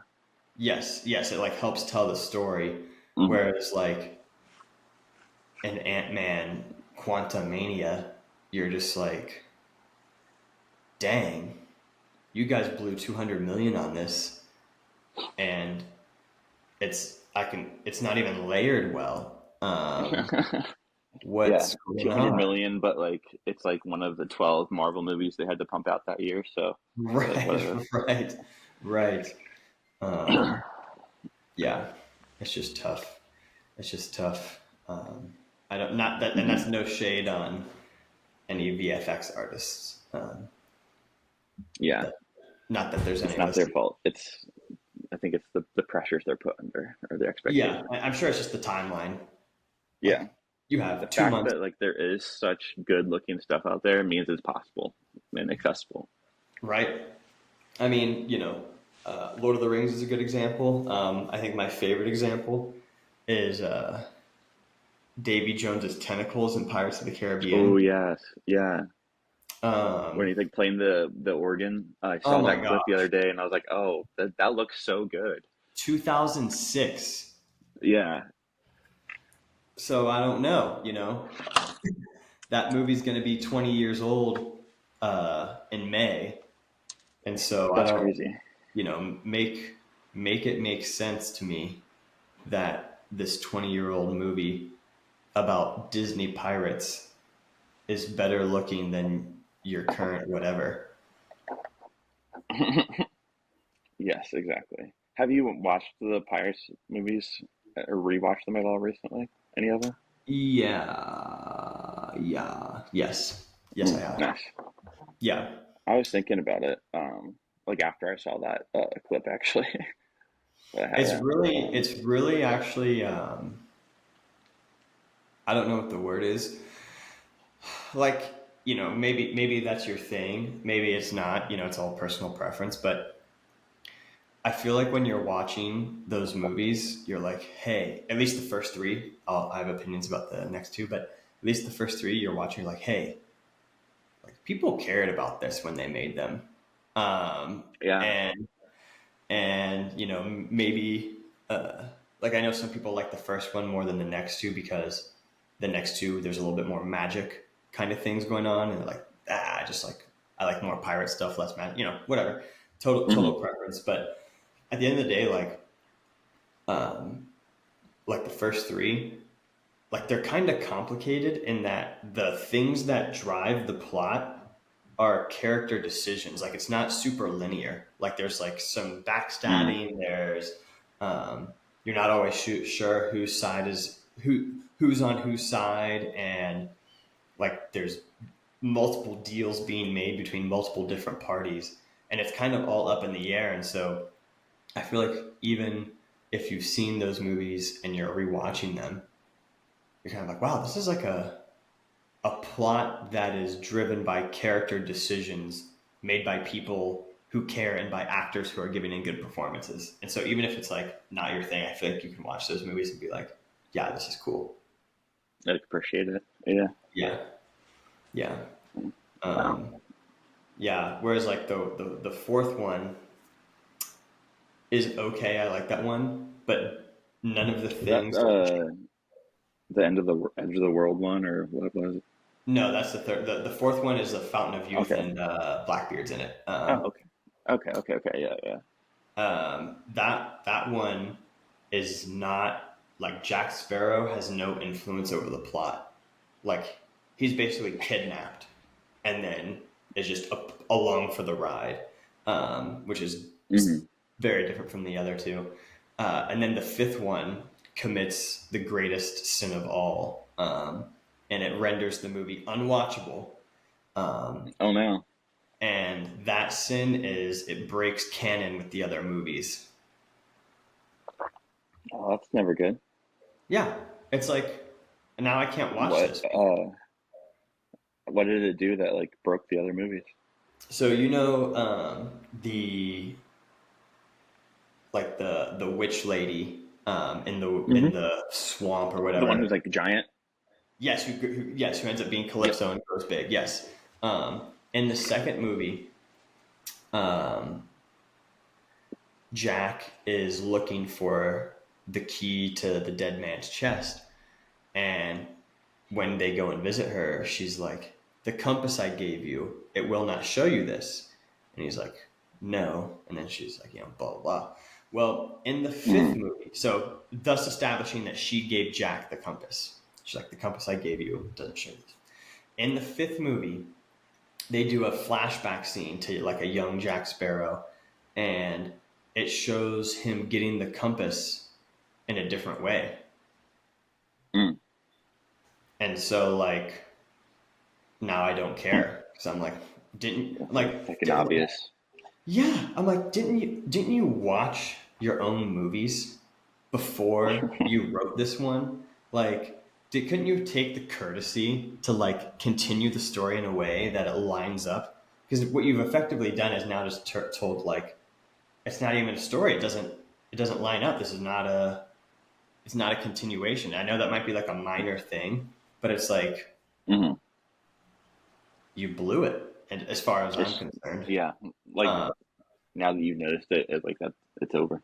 yeah, I can't watch. I've tried to watch that movie, and I get to a point, and also the plot is terrible. Like it's just bad writing. And I've gotten to a certain point a couple of times where I'm just like, yeah, I can't finish this. I'm getting upset. That's I'm getting mad at this Yeah, but movie. that's when you know it's time to switch it to something else. Yeah, yeah, right. When your free time leisure activity of just casually watching something is like Yeah, getting mad, you're like, all right, this is not what this is I've about. been watching like the free with ads movies on YouTube. The what movies? A lot the free with ads movies on Oh, YouTube, okay. and they like kind of change those out kind of frequently. But the other day I tried watching After Earth. I think that's what it's called with Will Smith and his Oh, son. Jaden. Yeah, where the plot's like something like they like uh, humanity had to abandon Earth for some reason, and they are the two that get sent back to check it out. But like from the minute it starts, there's like a voiceover, and they're trying to do this like futuristic weird accent, and it Mhm. literally it like made me mad. I was like, I turned it off like after the first couple of minutes. Like I was like I'm talking to me the whole time. Like I can't I can't handle this. So I know what you mean when about getting mad at stuff. Dude, it happens. Apparently, that After Earth movie is just like one of the worst movies ever. That's what I've heard. Well, if the beginning's any hint, I was like, just like, why don't you just talk normally? It's not like a real accent that I could recognize. It's not like, oh, you're trying to be. They made up an accent for this. Yeah, I Uh, mean, poor Will Smith, uh, just kind of shit in the bed with his movies recently, and also yeah, slapping the shit out of Chris Rock. that. Have you seen it? He had an album come out recently, and there's drama about that. Oh, really? What's the drama? Um, I guess he's in some of his like promotional stuff, he's using AI generated crowd shots for part of Oh, the not like there's like people that come to his concerts, but like he's not using real live footage. He's using like AI generated crowds for like they could just use real footage for some of the shots. And then there was like I watched like a YouTube commenter talk about this, so that's why I know it. But there is as promoting for his album, he went on people's like podcasts and did like freestyle rap, and it is just uh-huh. so bad. Like Whoa. it's cringe worthy level bad for somebody who is like trying to promote your album. Um, so that's the drama that I'm aware of with Will Smith recently. Dude, I heard one of the songs off his new album. It's like a single or something. I think it's called I Like Pretty Girls, or maybe it's just Pretty Girls. Um, but in the music video, which I watched, the song is basically just like, I like pretty girls, girls, girls, girls, girls. I like pretty girls, girls, girls. And then, there's some rapping and whatever, but it's honestly just like trash. Yeah. And also, it's like, I mean, I know you're married to Jada, and basically your entire marriage is a sham where she just bangs other people and has boyfriends, and you guys both And give to publicly Scientology. shames you. Yeah. Yeah, for sure. So like, whatever sort of hellscape your life is, you know, sorry about it, but you're like 56 years old, making a song about how you like pretty girls. I mean, Where are you what? at in life, man? Yeah, what's going on? What's going on? Yeah. What is this? I hate it. Will Smith for me growing up was just like the guy. He was doing like I Yeah. Robot, I Am Legend, Men in Black was huge. We owned Independence Day on VHS, and my parents had his album Miami Style from Mm. like the late '90s. And when Yeah. do you remember the song Welcome to Switch? Miami. Yeah, venido Bienvenidos a a Miami. Miami. Exactly. Yeah. Um, do you remember the song Switch? Hey, hey, let's get it going. It was like I don't think so. okay, well, he had an album come out sometime like when we were in like fourth or fifth grade. Mm. And I bought that album. So I had Big Willie Style with the Miami song and a bunch of other getting jiggy with Jesus it, Christ, all dude. that. And then I also had that album. And so I was just a huge Will Smith fan. Uh-huh. And also, like, I'm So, wow, left so wing. you were a music and movie fan. You Yes, were and all the obviously way in Fresh it. Prince. Fresh Prince was Yeah. also sick. MTV. We were Yeah, watching yeah. it Oof. at night. Um, and so when he slapped Chris Rock, that was one of those like things where I had like a pit in my stomach. I know it's so lame, but I was What like, the fuck? dude, this was like my childhood hero. Yeah. And so um, I feel like that specific instance sort of killed the celebrity for me. Mm. Um, where it's just like, Yeah, I think that's the most public like downfall of a celebrity that I remember. totally. Slapping Chris Rock at like an award show. Yeah, yeah, unbelievable. And because I'd always been like pretty into pop culture growing up, and Hmm. always thought like, ooh, celebrities are kind of cool. And now I'm just like, dude, make make stuff that I like, or I won't watch it. Yeah, Like that's it. Like that's my relationship now. It's like if it's good, I will watch it. If not, but like I have no I'm real not going like to go out of my way to watch a movie just because it has an actor in it. right exactly, Most and of you the don't. time. Yeah, and like there's very few big actors who just like have my undying support, in anything they do. It's like, yeah, no, I'm not gonna. I don't care. There's Yeah, like very few role models amongst them, so I'm like, yeah, I'm good. I do like. I mean, uh, Keanu Reeves is someone like I Yeah, watched. he's great for sure. What is it called? Through Scanner Darkly. I watched that Uh-huh. not too long ago. The Good. one where it's like all animated, but like they acted it out, and then it's like Yes. whatever you call Uh-huh. that. Um, with Robert Downey Jr. It was good. Yeah, it was good. Nice. Uh, and I'd read the book, um, but I had never seen the movie, and the movie was cool. I liked it. Nice. Uh, and of course, all the John Wick. I haven't seen the newer John Wick movies, but like those, The Yeah. Matrix. Uh, I wanted to watch. There's that one where he's a vampire from like the early '90s. I haven't seen that one yet. Keanu Reeves is a vampire? Yeah, Ooh. yeah. That's There's like a picture of him with like a tux on, and he has like some facial hair. nice. I like And that. so I That saw sounds that. fun. I was like, oh, that looks cool. Yeah. Um. So I guess I'm trying to go through the filmography of some actors. Like with Nice. Sylvester Stallone, I just watched his Judge Dredd movie that he made like in the '90s. Oh yeah, how I was was like, that? oh, it's Sylvester Stallone trying to be a superhero. Yeah, yeah.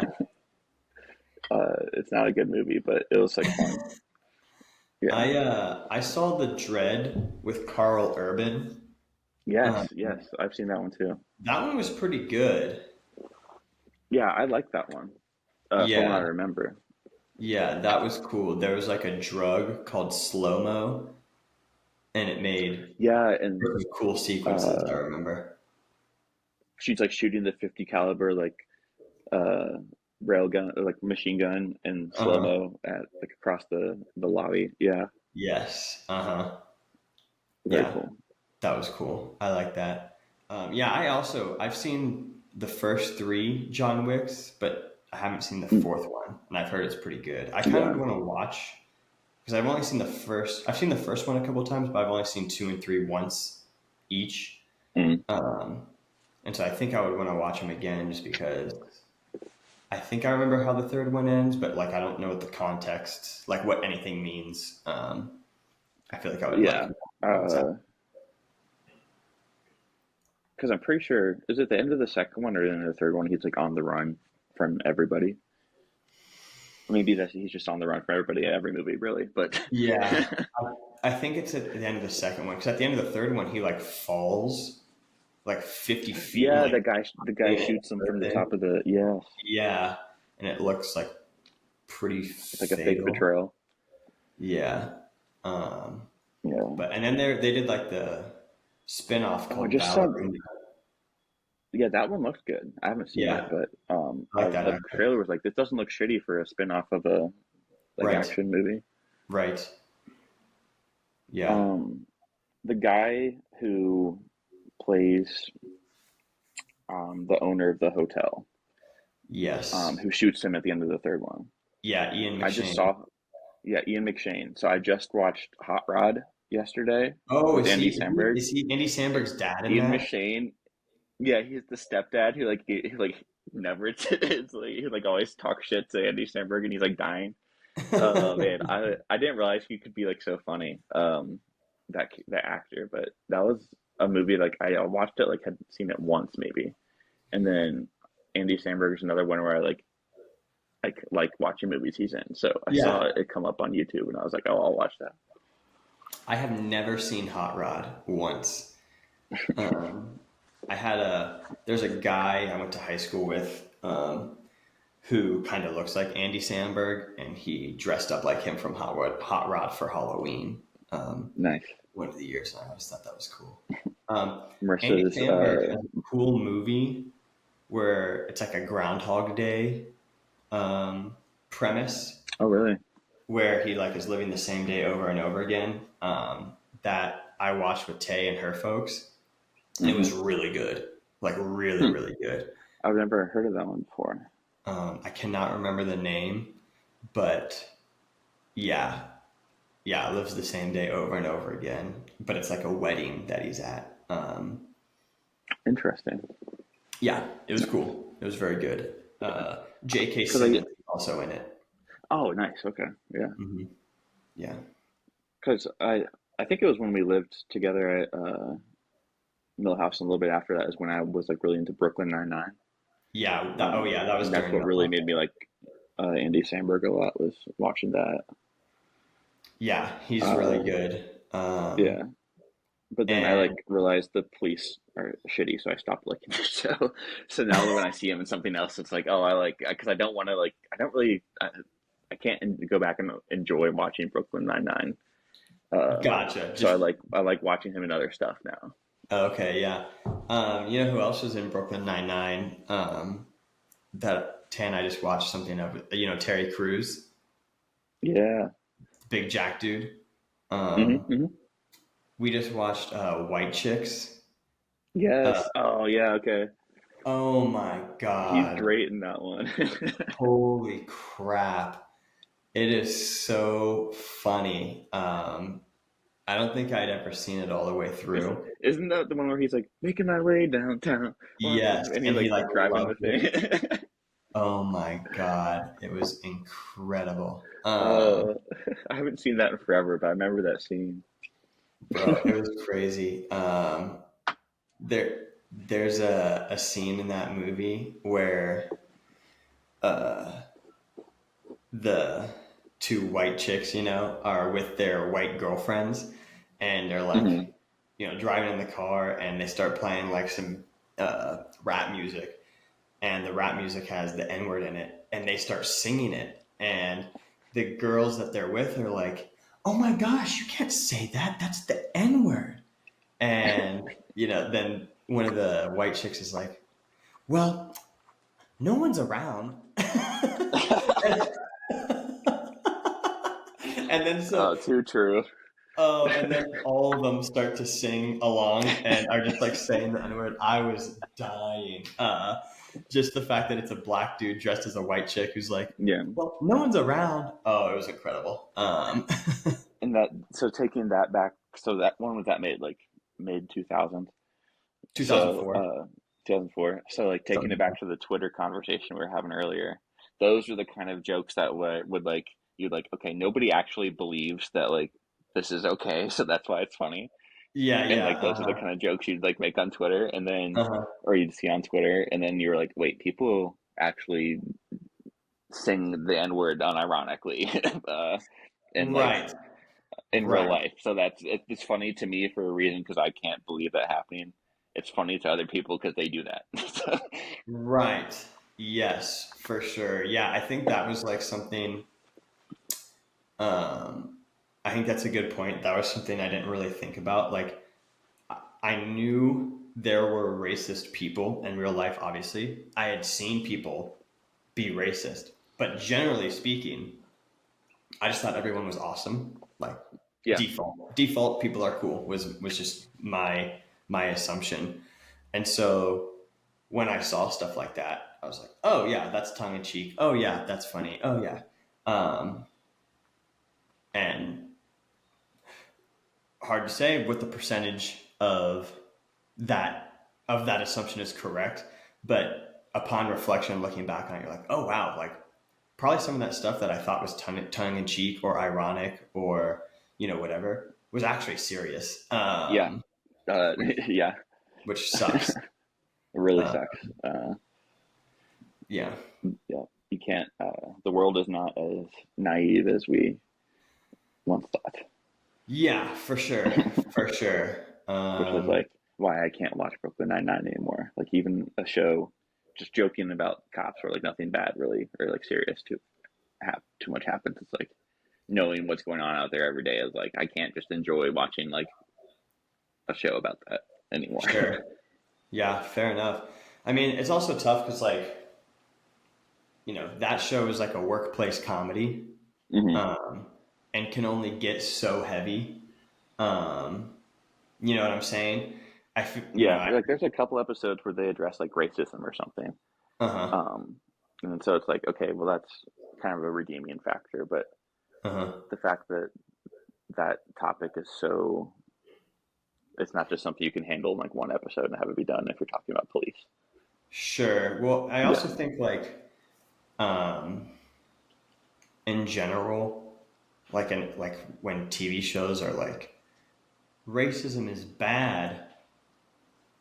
It's like, okay, like, do you want, like, do you want me to Yeah. like do like a standing ovation because you have like base level morality? Like, um, I feel Yeah. like When if they're you're gonna, like virtue signaling for like stuff that should just be common sense and like everybody should right, feel that way anyway. It's like, right. I feel like instead of like just like, oh yeah, like I feel like if you're gonna have an episode or like a show that deals with that, it has to be you just have to experience it through like the character interaction and like yeah, it the has to be character like growth. You know what I'm saying? You have to like part of see the it play story out.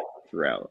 Yeah. Yes. You have to see it play out as opposed to just like, maybe this is a bad example, but do you remember the episode of original Star Trek where Rob, I don't actually remember what happens, but like uh, they sort of deal with racism, and Kirk just has like this big speech where he's talking about the Constitution and how all men are created equal, and he like just gives this like rah rah, Yeah.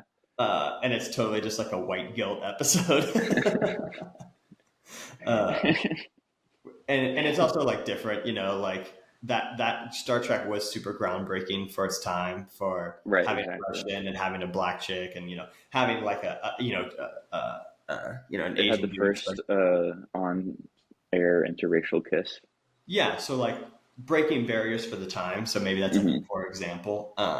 No, but that's a great example because it's like uh, the way that we used to judge the stuff in the early 2000s, we're judging it differently now. So in Yeah. the 60s, Uh-huh. the way that they judge stuff, that was super progressive. The way we're judging it now, it's like, oh, the episode, I think I remember the one you're talking about. They like go to a planet, and they like somehow they have the United States Constitution on this alien planet. Yes. Yeah, and it's Yes. like they're like acting like early Americans would and Yes. stuff. And Kirk like makes a speech. Yes, And it was a fun episode. Like it's so fun to watch. But yeah, it's just um, and then super. in like the same episodes, they'll have these cast members or like people on the ship whose only job it is to like wear short skirts and serve Kirk coffee and like get in Mhm. his notebook. And it's like, how can both of these like, uh, yeah, they're just still Exist at missing the some same things time. with that one.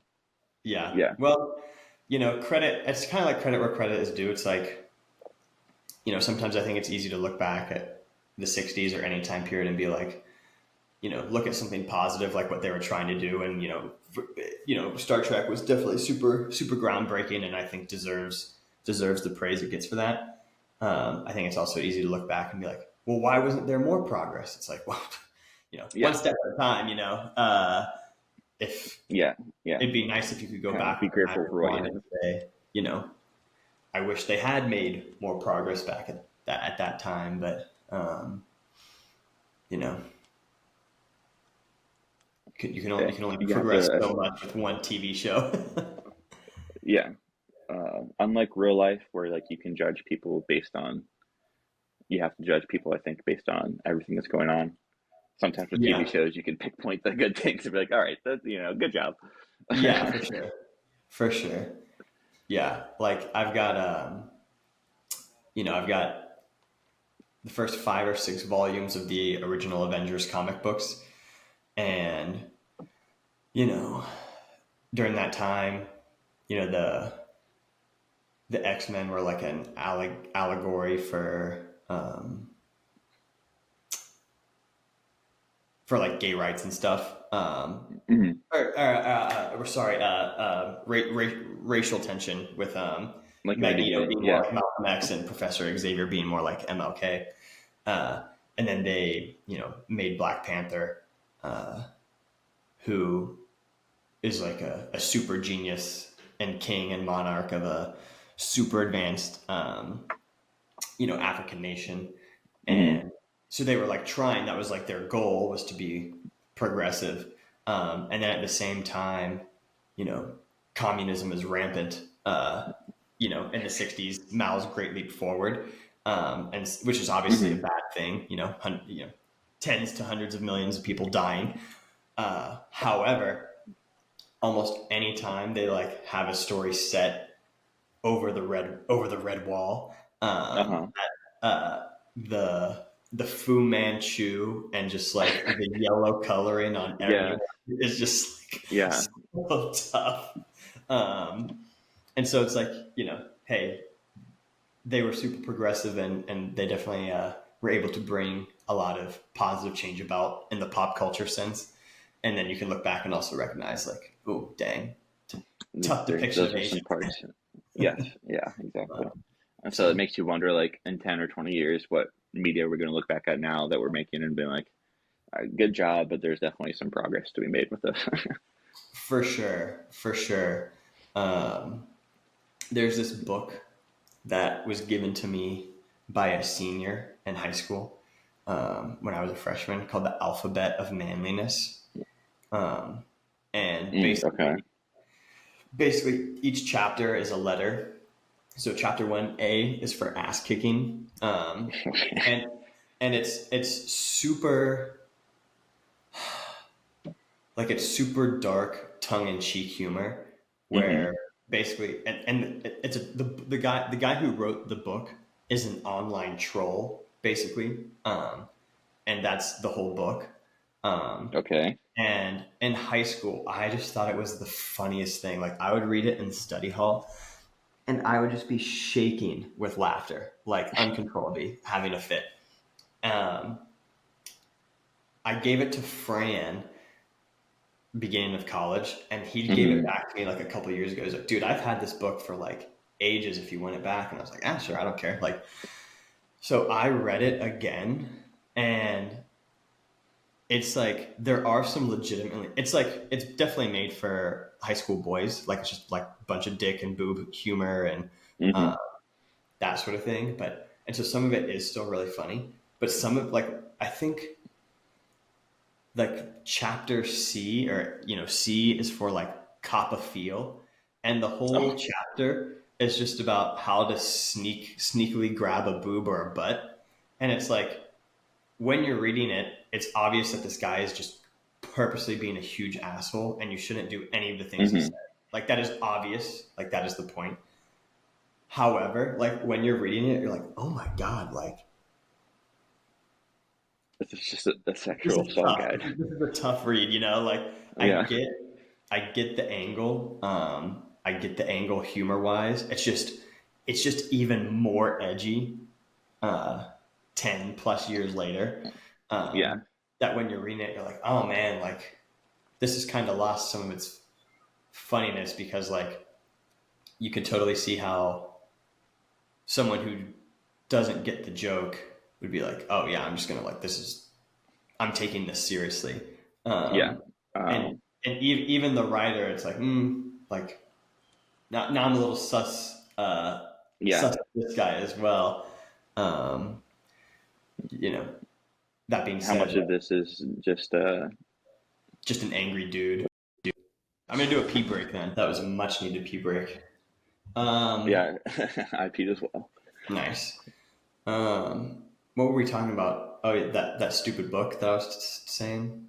Is that what we were talking about? I know I know what you mean because there was I got something like that, not that exact book, but like one of my cousins gave me like when I graduated high school, gave me a guide for being a man kind of thing. Mm-hmm. And it like had similar stuff in there where it's like, I don't know how much of this is serious, Right. and like this seems like something that Andrew Tate would say and like very much mean. Right. Yeah. Yeah. Yeah. I think it's tough probably growing up. I feel like we got lucky where like we had the internet and stuff, but like smartphones weren't really a thing until we were in middle school, and social media was on the rise, but it was still like slightly more innocent. Where I feel like if you're born in you know 2004, you're already 20, um, and you just like grew up with all that stuff. Um, and so I Yeah. feel like it's so easy, to get to fall in with like nefarious voices, regardless of you know ideology or belief, or whatever. Like there's there's bad actors everywhere online for all subject matter, and so Hmm. I don't envy like having to learn how to avoid Like that. sift through all that as you're Right. figuring out I mean, how to live as a right. person. I mean, imagine you're 15 and, maybe you're like in a bad type of way, or, something, and you catch something, like from an Andrew Tate sort of figure where it's like, yeah, oh, actually, it's all their fault. And, screw that person. And, actually, you're awesome. And you just need to go out and take and conquer. And it's just like, okay, cool. Um, and you don't have anyone, and no one knows you're even watching that content. Your parents don't know. You know what I'm saying? Yeah. Like, Yeah. um, so I feel like it's so easy to get your head filled with nonsense, and also have it Hmm. fly under the radar. And then all of a sudden, you have like some extreme opinions that no one even knows that you have. Yeah. Yeah, I feel like that would suck. Uh, like pre-internet, people would get those opinions, and then they'd all like show up at like gun shows or something and talk about them, Uh huh. or like conventions. And now people just like sitting there, like at their jobs on their phones, and are like talking about all this like crazy intense stuff, and it's like an normal everyday like Well, and like person. that's the thing about like the algorithm too, is like it pushes the most polarizing things. And so, Hmm. we were, I remember like the government uses Twitter sort of to gauge like political leanings. I'm like, why would you use that to gauge anything? Like that's where all the crazy shit happens. Like, um, Yeah, it's just also like fake. yeah, it's also fake and amplified that, like why, and you have to know that also. So why even use that as a metric? But I mean, who knows? There's so many things that I don't understand.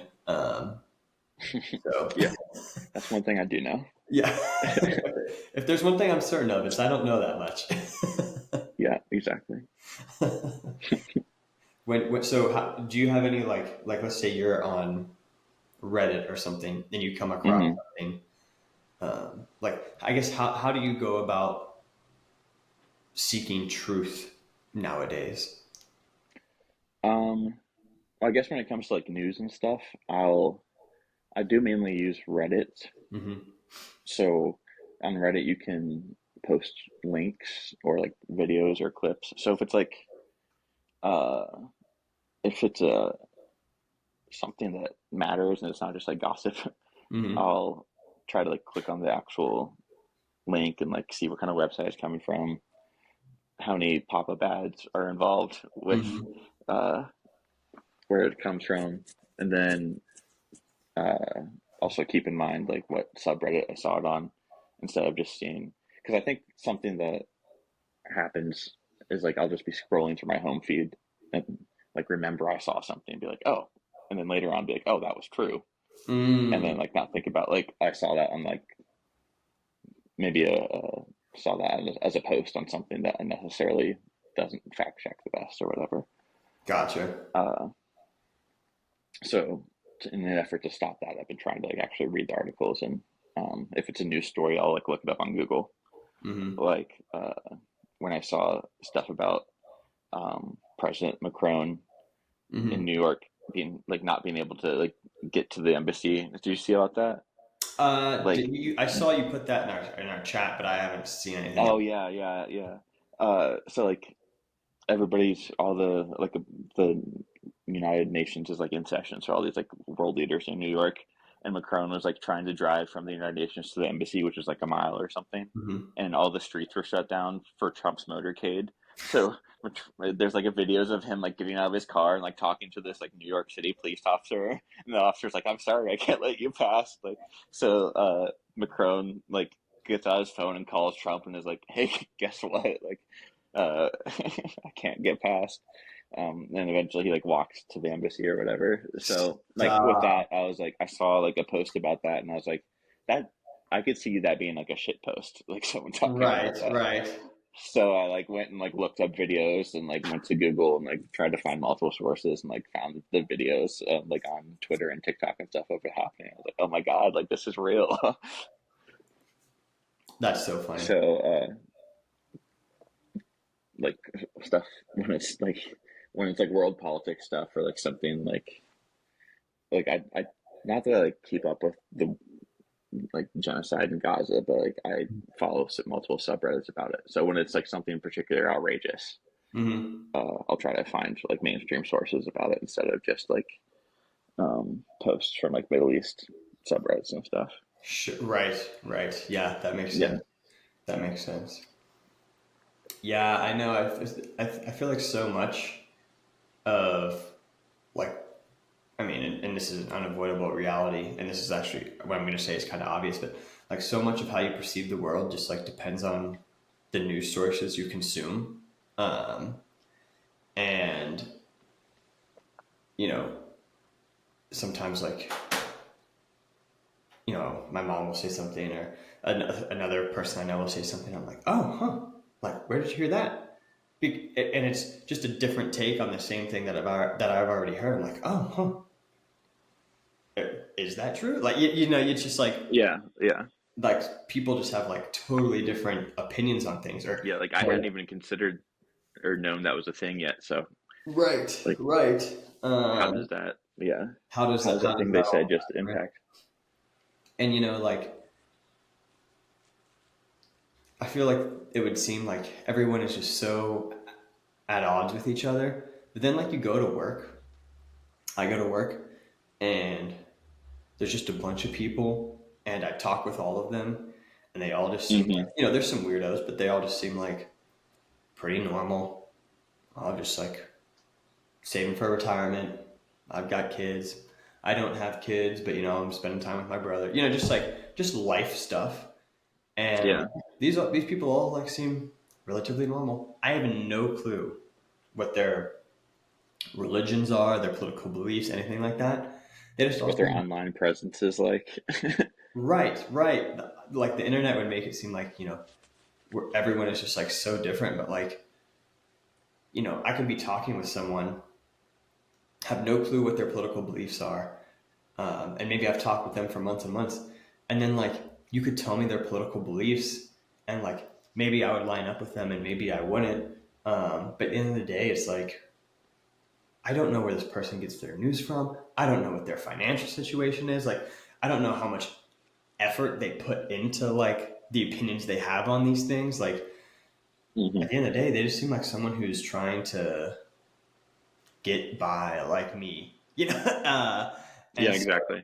um,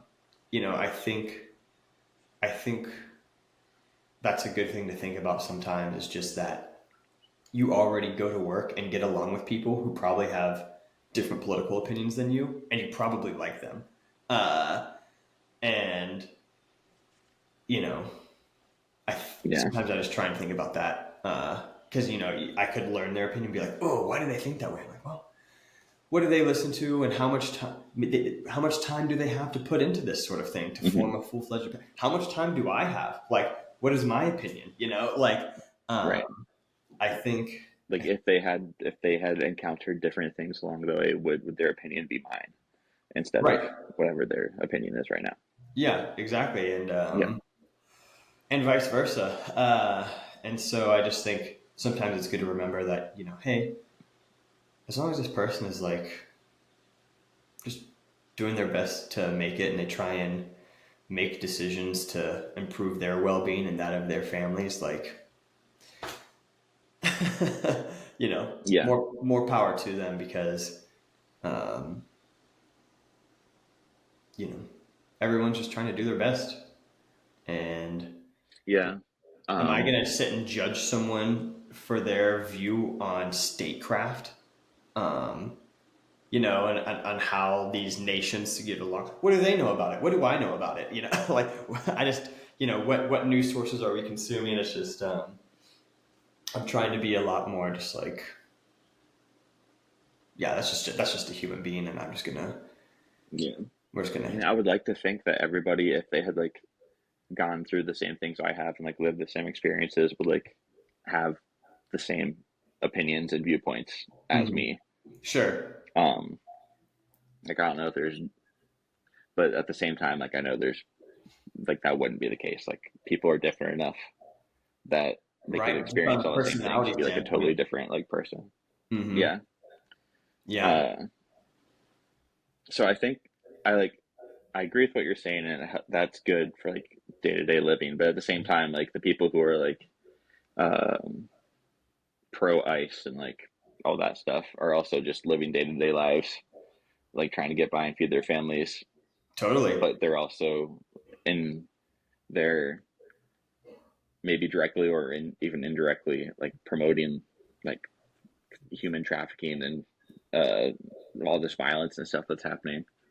And so it's weird to try to find a balance with that, where it's like um, how I don't know what the people around me in my regular life, like what their views are on stuff like that, or like how they're supporting those things. Hmm. But how, like how much of it is just like burying your head in the sand a little bit. If Yeah, you're just like, all right, we're all just trying to get by, like, um, because like there's a point where like what they think and what they believe matters and impacts other people and you, like totally, politically and stuff. totally. So I think that's like one of the things that I've been thinking a lot about, like as the political atmosphere gets more and more charged and like divisive, and like there's all this wild shit happening in the world and the Hmm. United States specifically. It's like, at what point do you stop just like seeing everybody as someone who's trying to get by and start um, seeing people as like what part they play in all that? And is there something you can do about that on like an individual level with like your coworkers, like or like the people that you see that you have to like just see it going about their day to day lives? Yeah, for sure. And I think that's a super valid point. At one point, basically, it's like, at what point do you draw a line in the sand? Um, Mm-hmm. and I think, like, with coworkers, it's like, I have no clue what they believe in. And I think that's like sort of the point I was trying to make, was just like, um, you know, let's say like, because, at my job, um, I have coworkers, and then I also have like a bunch of people that I'm around. So let's just say, like, you know, I'm with one of those random people, and um, they support. It doesn't even matter. They support X, Mm-hmm. whatever it is, and whatever X is, it's bad. Let's just say that for the sake of simplicity. Um, if I find that out when I'm at work, so like, I guess I can distance myself. But if they come into where I work, I'm still obliged, professionally speaking, as part of my workplace requirements, to treat them well. And then also, like, I guess the point I was kind of making earlier about like news sources, it's like, what if they just like get their news from a bad news source, and they just don't know Yeah. that it's bad? Not to say that, like, you know ignorance doesn't excuse everything, but intent also matters. So it's like, if they're watching this Yeah, news that's true. source, if they're watching the news source in good faith, when in reality it's just like some sort of manipulative BS. Right.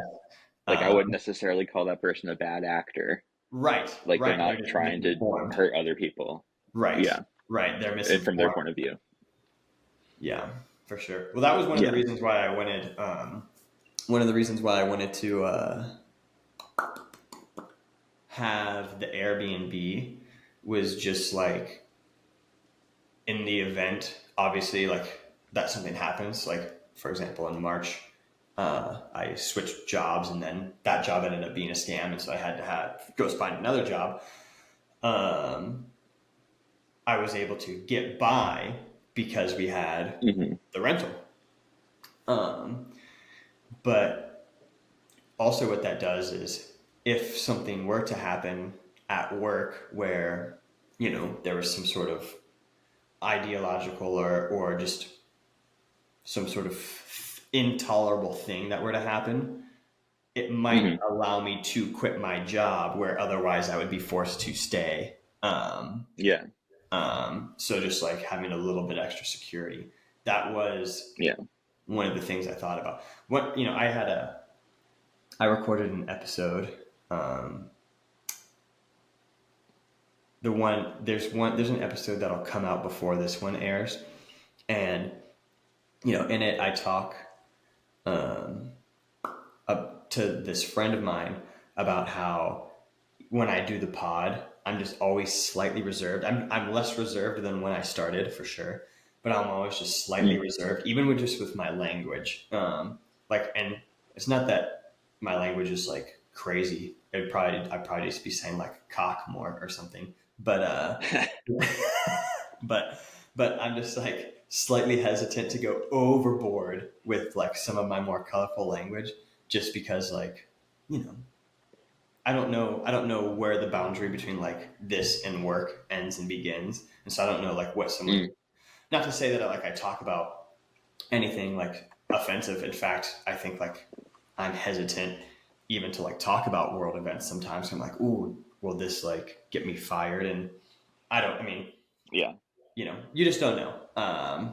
And so I'm always a little bit hesitant to like go full 100% like me. Um, but she was like, do it, go. She was like, she's Yeah. like, you're colorful. You're not offensive. She's like, you use colorful language, but it's not bad. I was like, okay, well, if you say so. I mean, it's called the Fowler and Friends Yes. podcast. Uh huh. So half of that is you being you. Right. Right. Right. For sure. And like I said, it's getting a little bit easier to um, just not care. But Yeah. I would hate to Uh, like say something on here that got me in trouble, and then that got Tay and the kids in trouble. Like just that put the yeah. fam in dire straits. And Uh, then unfortunately, uh, that's a possibility. for sure, if for you sure. if you're some kind of, not even if you're a public figure, if you're making some kind of like content online, like even just tweeting or like making posts can like Yeah, get you fired, and yeah, for yeah, sure. for good and bad reasons. Yeah. Well, it's probably gonna. I'll probably get in trouble at some point, but that's something I mean, maybe not. Who knows? But that's something I think about. Where it's like, I'll probably say Yeah. something at some point that'll be an issue. And it'll probably be something that I don't think is an issue. Is the problem? Is probably what it would be, because I feel like that's usually when it happens. Is when you think you're That's how it being sneaks good. past. Yeah. So it's like, oh, I just thought that was okay. No. Yeah. But we'll see. I mean, overall, I'm not too worried about it. Hopefully not. What are you But most optimistic about in life what am I nowadays? most optimistic about? Yeah. Um, just like in the world. Yeah. And it can be small or I, big. I am optimistic. I think a lot of my hope finding is in a more of a smaller picture than like the big picture stuff that we were talking about. So like like the fact that you and Tay like had another kid, and like that Marissa's No, I pregnant, and appreciate like that life is like going on for people, and like people are having a good time that. No. despite all of it. Yeah. Uh, yeah, I think that's very inspiring, and like Eli, not I mean halfway like talking to somebody, which is new, like that's inspiring. For Like sure. so I think that's among all the dark things. Like that's what I'm trying to like. That's what I have in my life that is helping me go forward. Is like other Oh. people's lives are adjacent to mine. Oh, that's beautiful. That's beautiful. That's a very nice answer. Um, yeah. Yeah. I think that's, I think the wins of friends and family are really, are really positive. I think, like our friends Marissa and Anthony having kids. For me, like, I think about having kids in terms of like basically making it like you're basically making a faith statement about the the future, saying I believe the future is going to be worth it enough for Yeah, like the show to keep going on, and uh, to a certain extent, like that's always a gamble, and that's always been the case, right? It's always been a gamble, but when I see people doing that, I'm like, okay, cool. Like the show goes on, we're gonna see what yep, happens. Um, can't tell you what will happen in the next 5 years, because just the rate of change is so crazy yeah, that, seriously, like, when I think about like school for my kids, you know, my oldest is only 21 months, just about be 21 months. I'm like, what if, what are they going to learn about in elementary school and middle school yeah, and high school? Like, what are the skills that that generation is going to need? Because I don't know. yeah. I mean, look at the difference between our parents and us. Right, right. Yeah, it's going to be even bigger difference. It's going to be an even Yeah, bigger even difference. it's just going to keep accelerating. I feel like. Yeah. Um, so it makes parenting, not right now, because parenting right now is still kind of easy, but it makes parenting like kind of thinking about long term. Like, well, it's kind of just going to have to be like pivot and turn on a dime. like, Yeah, yeah. uh, In terms of like how you're getting ready them ready for their world that they're yeah, inheriting. Like, I have no idea what's happening. right, right. Yeah, it's like, Dad, how come we didn't get ready for this? It's like, well, because no one knew what was going to happen Yeah, about anything. So we made a decision, and now we'll deal with the consequences. yeah, exactly. um, and that's sort of the best answer I can give you, kiddo. Um, No one knew that Twitter would take over the world. right, right. Yeah. Uh, yeah, no one knew. Um, uh, in that's. the what? Go, I go, was go. just gonna say like that. That is like part of the reason why I've kind of decided. Well, why I decided not to have kids is because Hmm. like I feel like I can't. That's a gamble that I can't like personally make. That Yeah, it'll be like worth it to like have someone else deal with all the shit that's happening. for sure, for sure. Yeah, because at the end of the day, like no one, not a single creature, has ever asked to be born. You just like Yeah, are, um, and so if you're gonna bring a life into this world, um, you need to be as certain as you can be. And so I think it's smart of you, where it's like, hey, that's not a gamble I'm willing to make. Then I think it's smart to not, because yeah. Not just do it for the sake of doing it. right, Um, exactly, yeah, for yeah. me, Of all the things to do, yeah, that is not the thing to do for the sake yeah, of doing it. Yeah, yeah. Which thankfully, like we live in a time and a place where you can like plan when you're gonna have a kid. So, uh, better take advantage of that. yes, yes, yeah, yeah. I mean, obviously, we do, as much as like there is crazy stuff going on, we do live in a time where there is like an embarrassment of riches where like, I mean, you and I can just chat uninterrupted across state lines. Uh, Yeah. the convenience factor of being alive in this time is just like unreal. Hmm. So I don't know. I'm definitely like, I think we got to see. Well, I don't know what will happen. I'm an eternal optimist, so I hope everything's going to turn out awesome in the future. Yeah. Obviously there'll be some bad things, but it does seem like late '90s, early 2000s into like early like 2010, 2011, 2012 was like kind of peak culture, peak as good as things got, and then like Yeah. It's all downhill from and there. then like the past like 10 years or so have just been um, just like 2014 onward has just been like an onslaught of just like what is going on.